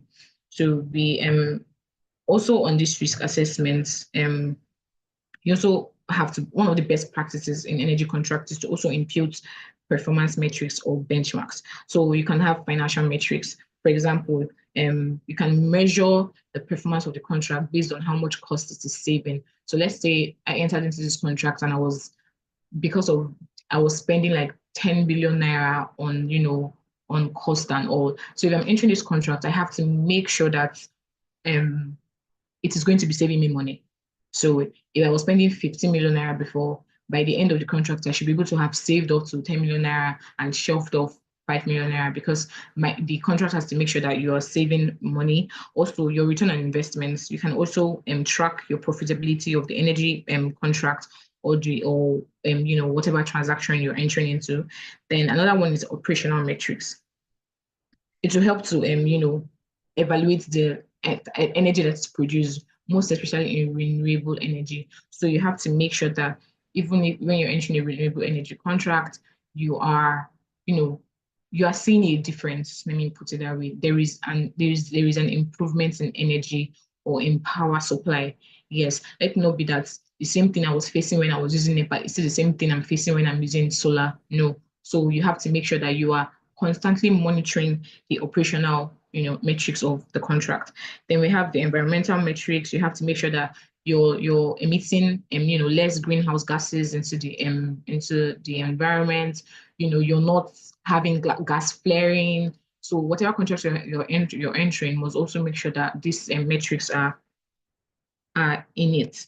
So we now go to drafting key effective energy contracts. So like our mentors mentioned, they are generally they're basic contract provisions that are meant to be in a contract, normally from the parties, the scope of the agreement, the duration, the payments and the prices, performance levels, like I've mentioned before, termination and renewal, force majeure, risk allocation, penalties, incentives, confidentiality, data protection, regulatory compliance, and environmental consideration. One thing I would praise the PIA for is that it hammered really on regulatory compliance and environmental considerations. So this takes me to the next slide, which says regulatory compliance and energy contracts. So basically, regulatory compliance in energy contracts refers to the adherence of businesses and organizations standards with standards governing production, distribution, and consumption of energy,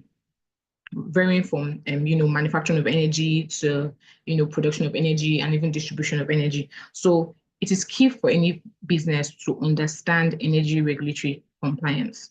This is because when there is non-compliance, it can face serious penalties. Your projects can be shut down, your licenses can be revoked, and reputational damages. Also, effectively managing energy contracts will help to lower the risk of legal problems. Yes, legal problems or expensive delays, which can be caused by the bodies revoking your license. So under the oil and gas industry, under the PIA, we came into, it divided licenses into petroleum exploration license, which we've talked about in our previous classes, petroleum prospecting licenses, and petroleum mining licenses. However, my focus is on the regulatory compliance under these licenses. So I think one of our mentors today mentioned Section 85, and I'm so glad that my group was able to focus on that area. So Section 85 states that a petroleum prospecting license or a petroleum mining license will not be granted by the minister unless the appropriate model contract or lease is attached to the license. And Section 85 went further to provide the model contract that should be attached to your license, a concession agreement that's for exploration, development, and production of petroleum, which may include an incorporated or unincorporated joint venture with NNPC Limited. I think this was also spoken about today by one of our mentors. Then a production sharing contract for the exploration, development, production of petroleum on the terms of which the financial risk-bearing party shall cover costs. So if you remember when I mentioned risk and management, this is also one of the important things. Your contract must contain, a party that will bear the risk between, in the transaction. Then the third one under Section 85 is the profit sharing contract, which is a production contract whereby profit oil is provided in cash to the government. Then a risk service contract for the exploration, development, and production of petroleum.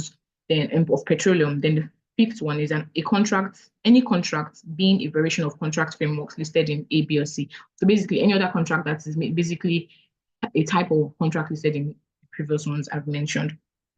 So these contract licenses and leases create enforceable rights on the holders and cannot be revoked without due process followed by the law. So if you go further, there is, so each of these licenses or lease shall have the following clauses.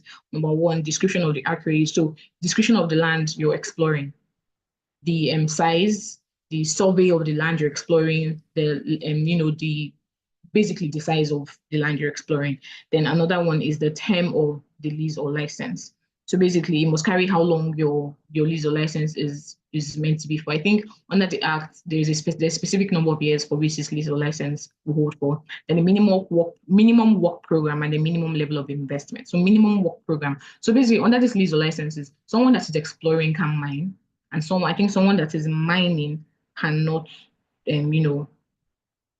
someone that is mining, someone that is exploring cannot drill or carry out exploration. Someone that is drilling or carrying out exploration cannot mine. So it must provide the minimum work that your license carries for you. Then the minimum level of investment, or each party must maybe invest a minimum of maybe 25 billion naira. That's it. Then the details of guarantees to be provided by the license or licensee. So you basically, these are like the warranties or terms and warranties, basically, that okay, this the party has covenanted or party promises or is obligated to carry out the following. So basically, the guarantees that if this thing is not done, then maybe you will not be paid, or something will not be done. Then the details of obligation regarding relinquishment, decommissioning, and abandonment. So basically, this means that after every project is done, maybe every exploration is done, the Act provides that every party, or rather every party, yes, must have a decommissioning or abandonment plan. Like, you cannot just leave your oil drilling tools there and go. You must have a plan for cleaning up. You must have a plan for restoring basically the environment, maybe near how you saw it before. Basically, you have to have a cleanup mechanism. Then applicable sanctions, rules for resolution of dispute, like I've mentioned before, applicable sanctions in the event of failure of the license or licensee to comply with the conditions. So this takes us back to guarantees. So basically, if you don't carry out your guarantees, sanctions that be applicable to you. Then any other such clauses as the condition may deem necessary. So basically, if these things I've mentioned are not attached to the contract that is accompanying so the contract that accompanying your licenses or your application for licenses, it will not be, maybe you will not be heard by the commission. So other agreements include, like we've mentioned before, power purchase agreements. So under the PIA, your power purchase agreements, it should be a standard power purchase agreement. Like I said before, it must speak to interconnection, force majeure, early termination, and possibly call out and put out all options that is needed in a PPA. Then we have the power sector. So basically, the energy sector in Nigeria is divided into oil and gas and power sector. So under the power sector, we have the the Electricity Act, like we've spoken about before. Then we have the feed-in tariff for renewable energy source electricity. So under the power sector, there's also a PPA. So the acts, rather the regulation, the REFIT regulation 13 provides certain clauses that, or certain formats which your PPA must be in. So it must be a must-take contract. It must be for a term of 20 years, and the pricing should be on the feed-in tariffs as detailed on the Schedule 5 of the contract. So I don't want to bother us with the terminologies. Then we have under the power sector as well, we have mini grids. So mini grids are renewable. Mini grids are like clumps of let's say solar panels that are delivering power to different houses. So basically, in small communities that don't have access to power. So the acts, or rather the regulation, the NEC regulations, provides that every PPA must have, or rather anyone that is indulging in any mini grid project must have exclusivity agreements with the community. So this is under regulatory compliance in the energy sector. If this is not, this should be attached to your project documentations that you're carrying out. So you must have the description of the mini grid project, the exclusivity period. This is basically for 12 months, and further renewable for 12 months. You must have the duties and obligations of the parties, the time of duration, the post-exclusivity period, the termination, remedies, confidential information, non-circumvention, entire agreements are governing law and dispute resolution. So this is the terms and clauses that are required in your mini grid in your exclusivity agreement. Then tripartite, where a mini grid is interconnected. So where a mini grid is interconnected, the duly authorized representatives of the community and the mini grid developer and the disco shall sign a tripartite contract. So the connected community is where the mini grid is being set up. The mini grid developer is who is setting it up, and the disco is supplying the energy, or maybe using their the poles that or the wires or mechanism that is using to supply the energy. So the agreement shall cover the following clauses: the right to access the disco's network infrastructure, like I've earlier mentioned before, because this power will be transferred through these poles that we usually see, electricity poles. So you're giving the mini grid developer a right to access the disco's network infrastructure, construction and ownership for additional infrastructure, tariff for electricity generated by mini grid, availability of stable nominal voltage, tariff for purchase of electricity, and consent of the connected community to purchase electricity. So all this is provided for under Section 9 of the NEC guidelines. So we've spoken about the contract and the clauses that's needed under the oil and gas sector. Then this is what is now needed under the electricity sector, that's the power sector, and also the renewable energy sector. I think this brings us to our conclusion. So energy contracts are essential legal agreements that facilitate stable, transparent, and efficient energy transactions. So by outlining the critical aspects such as the pricing, the delivery, the pricing must be in line with the tariffs, the delivery, the obligations, performance standards, and every other clauses that are required. These agreements provide a secure foundation for energy producers, suppliers, and consumers. And also, when these contracts are compliant with regulatory frameworks, it helps to evolve in industry standards, environmental policies, and market conditions. Failure to account for these can lead to legal and financial risk, dispute, operational instability. So, the drafter, that's the lawyer, must be careful when drafting, this contract. He must regularly review them and adhere to best principles. Then also, as the energy sector continues to evolve, particularly with increasing emphasis on renewable energy and sustainability, energy contracts will remain pivotal in shaping the future of energy markets and supplying long-term economic and environmental goals. I think this brings us to the end of our presentation, and these are the names of my group members. Thank you very much for listening. All right, thank you very much for the presentation. Well done to you and your group members for putting this together and for you to do. Okay, so please we'll be having Kutu's presentation. Let's try to speed up with that. Kutu, if you're ready, please we'll take your presentation 10 minutes. Try to stick the time, right, so that we can move on. Good afternoon, everyone. So please, Yes, I don't know. Can you hear me? Yes, we can hear you. Okay, so I don't know if you can help me. Please help me share the slides, please. All right, please give me a moment. Okay. My name is Faith Peters, Group 2 presenter. We are given 3 subtopics to work on. So I'll be summarizing the 3 of them, starting with the first one, which is dispute resolution mechanisms and importance of alternative dispute resolution. So dispute resolution mechanisms are essential frameworks for addressing issues or conflicts more efficiently and fairly.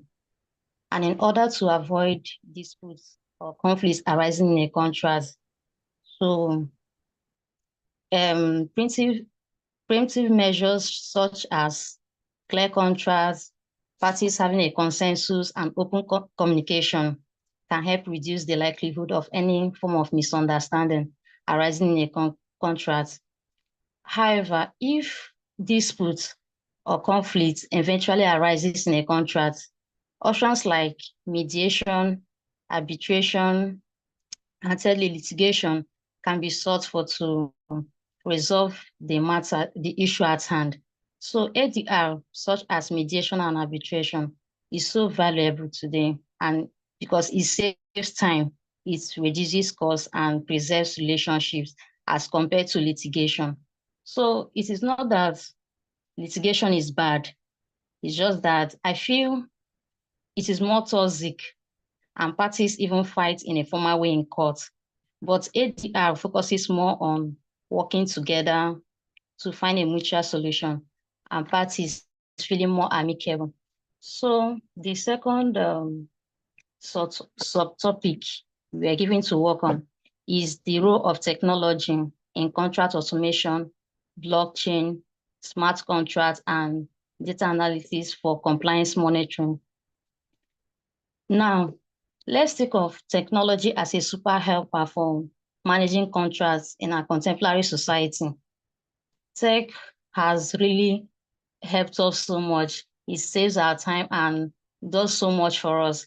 It automates boring stuff like drafting our contracts and checking our contracts for us. In the aspect of contract automation, it means using tech like software to handle contracts.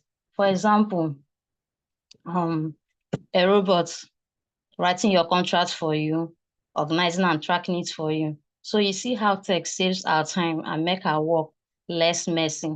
And in the aspect of blockchain and smart contracts, blockchain is a super secure digital record that cannot be changed. That is, it cannot be altered by a third party or by a middleman. It's like a tamper-proof notebook. It's automatic and no middleman is involved. So, and information entered into that blockchain is what we refer to as smart contracts. There are agreements stored in the blockchain that automatically do things on its own. So like pay someone when a condition has been met. So the next one is the role of tech in data analysis for compliance monitoring. It's like having a smart assistant, like a watchdog that looks at tons of contract information you put into the blockchain. So it helps you to spot mistakes or any form of risk and warn you instantly to keep everything on track and legal. So the third subtopic is future trends and challenges as regards to energy contract and dispute resolution technologies. So, okay, let's picture the future of energy and contract resolution. It's exciting, but it's also tricky because every day different rules and laws are changing so fast to keep up with this new tech and green goals, like making some renewable energy fit smoothly into our lives and adding solar and wind power as renewable energies is awesome. But it shakes up how we manage energy in our society and even global politics. Let's think of shifting power now between countries and markets. Like the power I'm talking about is not energy power, it's political power. So it changes who is in charge, both globally and in business. For example, countries with lots of sun and wind might become energy leaders. Yes. Why oil-rich nations like Nigeria they lose some importance because that is no longer the focus. It's now on renewable energies. So also in markets, companies selling solar panels gain more power as demand grows day by day, shaking up the old game, which happens to be that of oil companies. And you see, it's as if the world power map gets redrawn immediately. So tech is also making disputes easier to resolve without court battles, because we see sometimes our cases stay in court like 5 to 6 years without anything happening, without any resolution. But with ADR, we see that it can stay like 3 to 6 months and everything gets resolved and parties feels more amicable, and it helps to preserve relationship, like instead of fighting in court and battling over matters. So in conclusion, I think the only challenge we may have is balancing all these changes like these renewable energies coming up today. So that's the only challenge we may have, balancing all of them and keeping things fair and steady for everyone in the society. Not today we have solar and tomorrow it is no longer, the panel is no longer there again. So it's just making things, the only challenge you have is just to make everything to be steady, keeping things fair for everyone. So this brings us to our group 2 presentation, and these are the names of my group members. Thank you. All right, thank you, Faith, for a very concise presentation. Well done to you and to your teams together. So we'll be going over back to our mentors for their feedback on your presentation. Starts with Mr. Ogoho. You're welcome back, sir. Please, sir, do you have any feedbacks for our mentees? Okay, thank you very much. The first presentation, to be honest with you, I would say an amazing job. In fact, both presenters, great uh, output by the teams. Just to speak about the first group, I think that group 1, enhancing any compliance and dispute resolution strategies. I think you said your focus. I'm sorry if I'm mistaken. Both Each group was given different focus areas, I believe. Yes, sir. Okay, because I was wondering when I saw the two presentations, I was wondering first, these two things are not aligning. Okay, but the first presentation, to be honest, I like your uh the content. I would say that your research was a bit more all-encompassing. I could see that even as uh, students, and I can see some industry in going the extra mile to look out for the provisions in the laws. Um, yeah, to a large extent, and I could see your analytical skills in citing the laws, and you added some context to some, so you did not just go to copy the laws and without adding some context. So I really commend that effort. So well done to the team. I'm not sure I remember anything in particular to say, okay, this is what, but obviously there's always room for improvement. Um, yeah, I think one part that I didn't really see much talked about.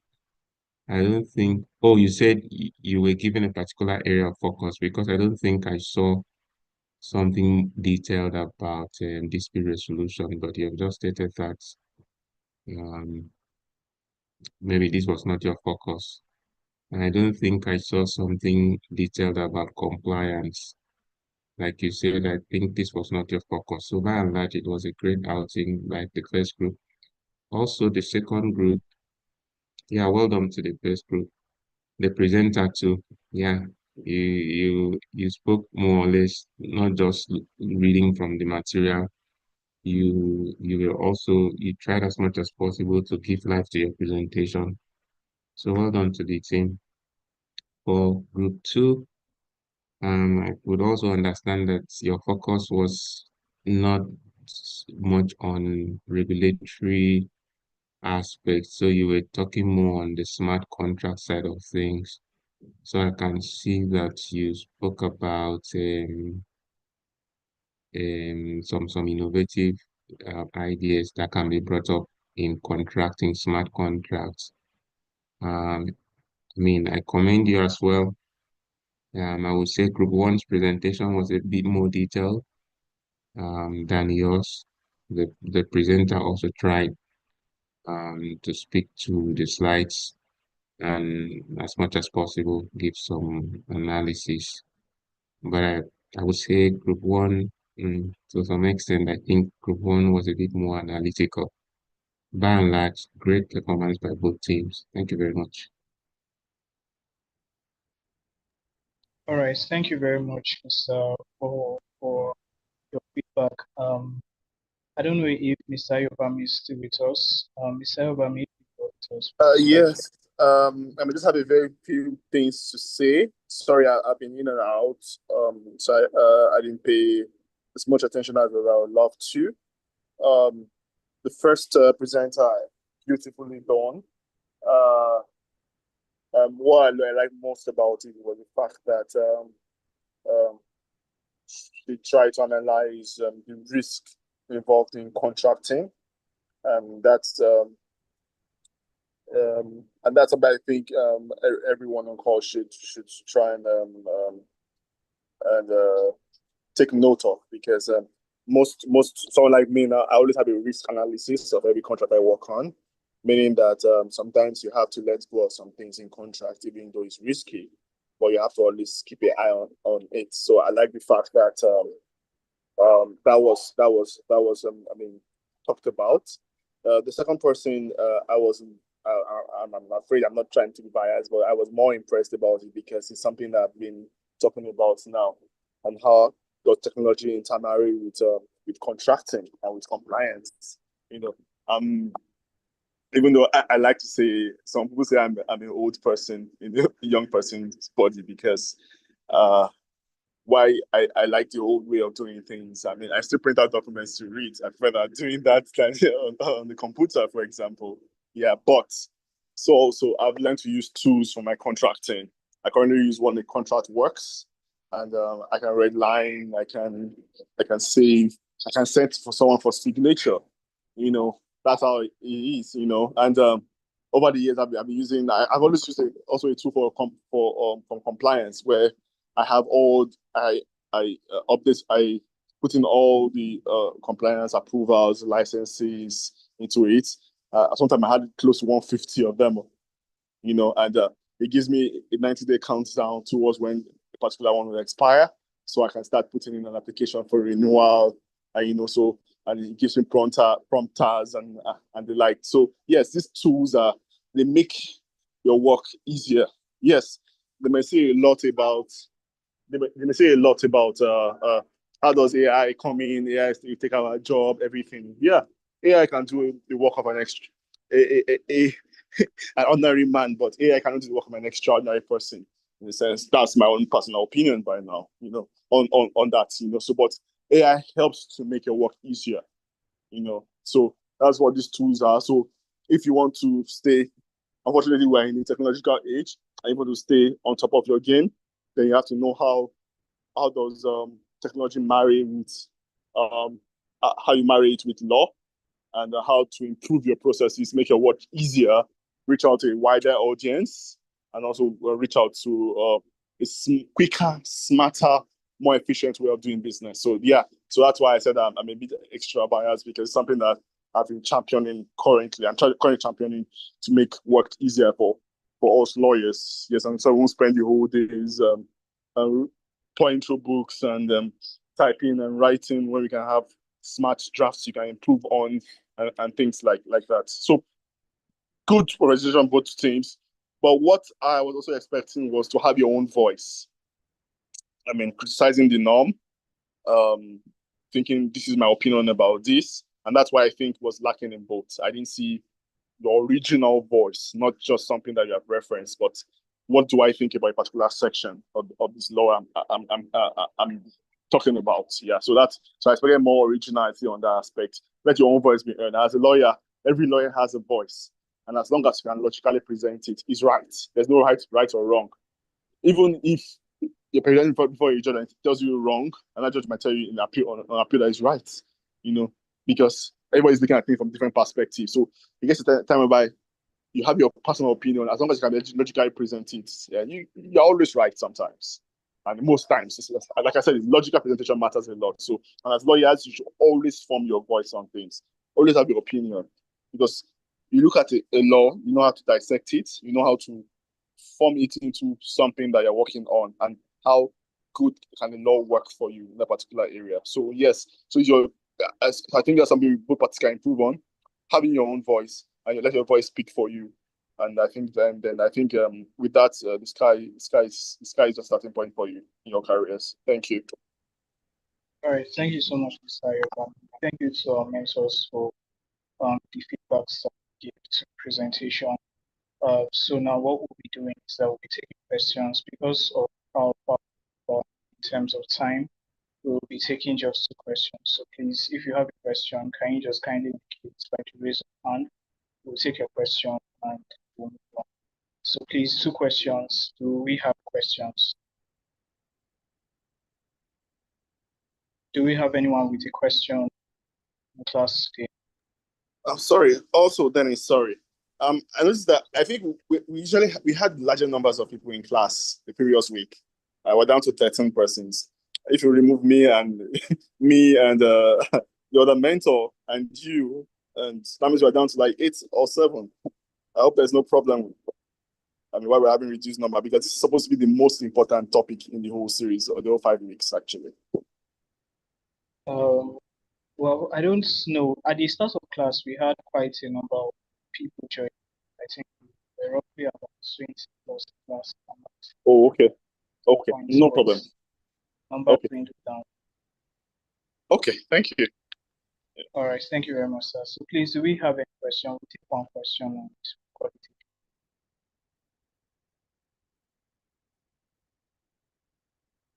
Mentees, do we have questions? We have questions. We have questions. Okay, good afternoon. Please, I have a question. All right, please go ahead, Sean.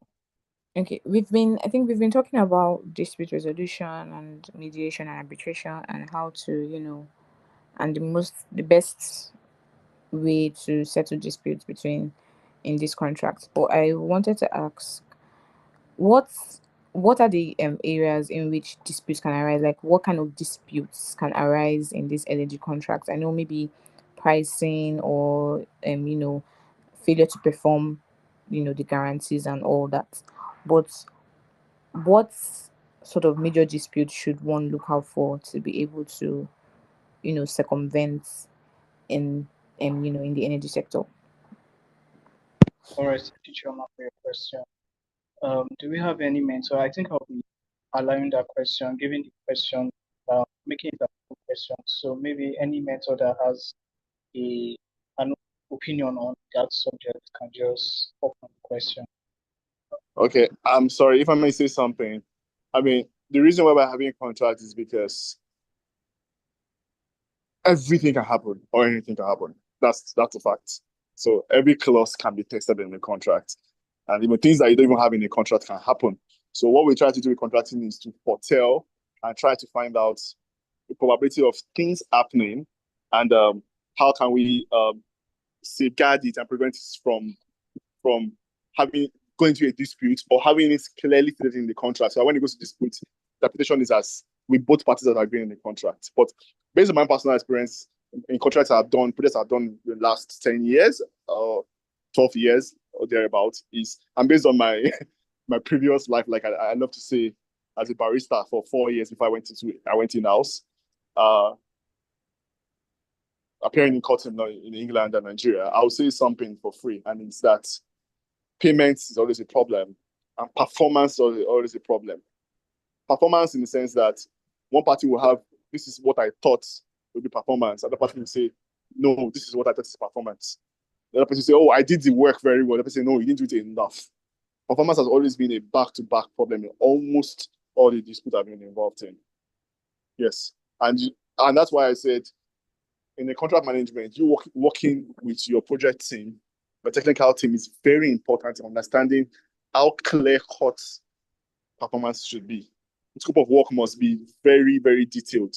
Something they call responsibility matrix, which says, this is a responsibility, it's my responsibility, it's what is expected of you.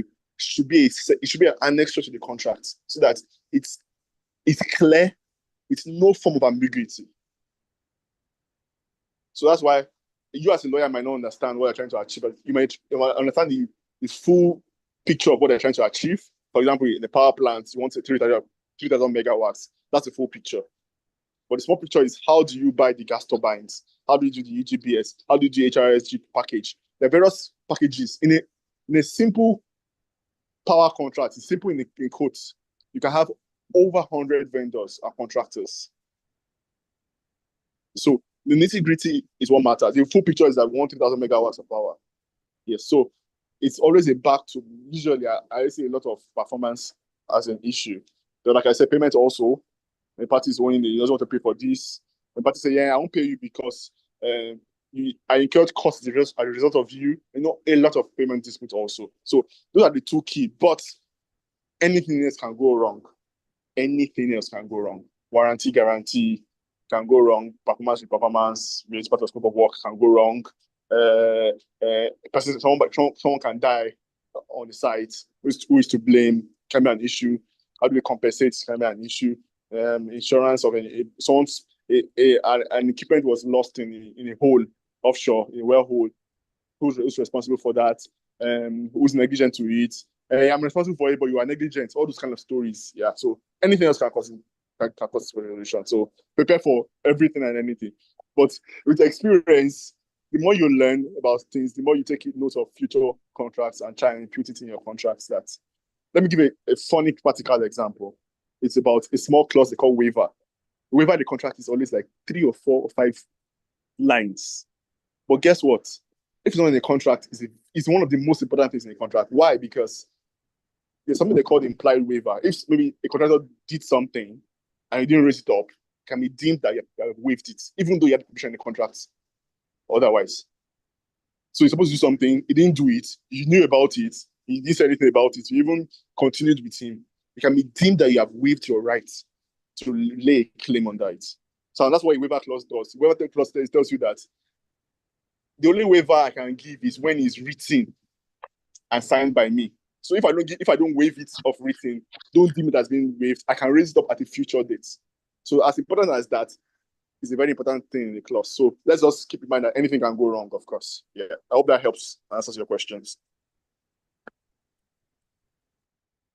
All right. Thank you very much, sir, for that answer. I think it's safe for us to call it a day. But before we go, as is within our practice, please, I would like to employ us to turn on our videos for a quick screenshots, picture of today's class. So please, for mentees that are in class, please turn on the video. Let's take a picture. Thank you, Adam. Thank you, Mr. Ayubam. Please, can we have more mentees comply and turn on their videos so that we take pictures?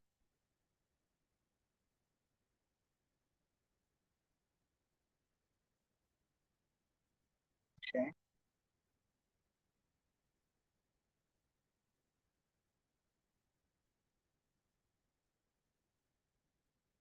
Thank you, Mr. Oh, it's nice seeing you, sir.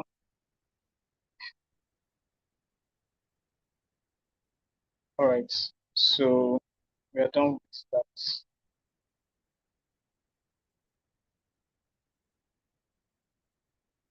All right, so we are done.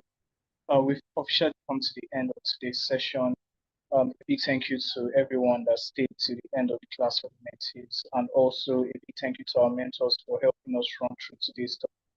It was a very interesting discussion that we had so far, and I'm sure, or I do hope that our mentees were paying attention to the discussion. Please do well to fill in the attendance for those who were present. Also, do not forget to share what you've learned on your different social media platforms. We've officially come to the end of today's class. Do well to pay attention to the information that will be sent to the group, as from now till the end of the program, we'll be taking a different tone or a different dynamic. The program itself will be taking a different tone and a different dynamic. So, it's not going to be the same in the coming. So just kindly pay attention to the notifications and messages that will be coming on in the next couple of days. Thank you very much. Do enjoy the rest of your afternoon and have a happy weekend ahead. Thank you once again to the mentors, and bye everyone. Right. Thank you for having me. All right, Larissa.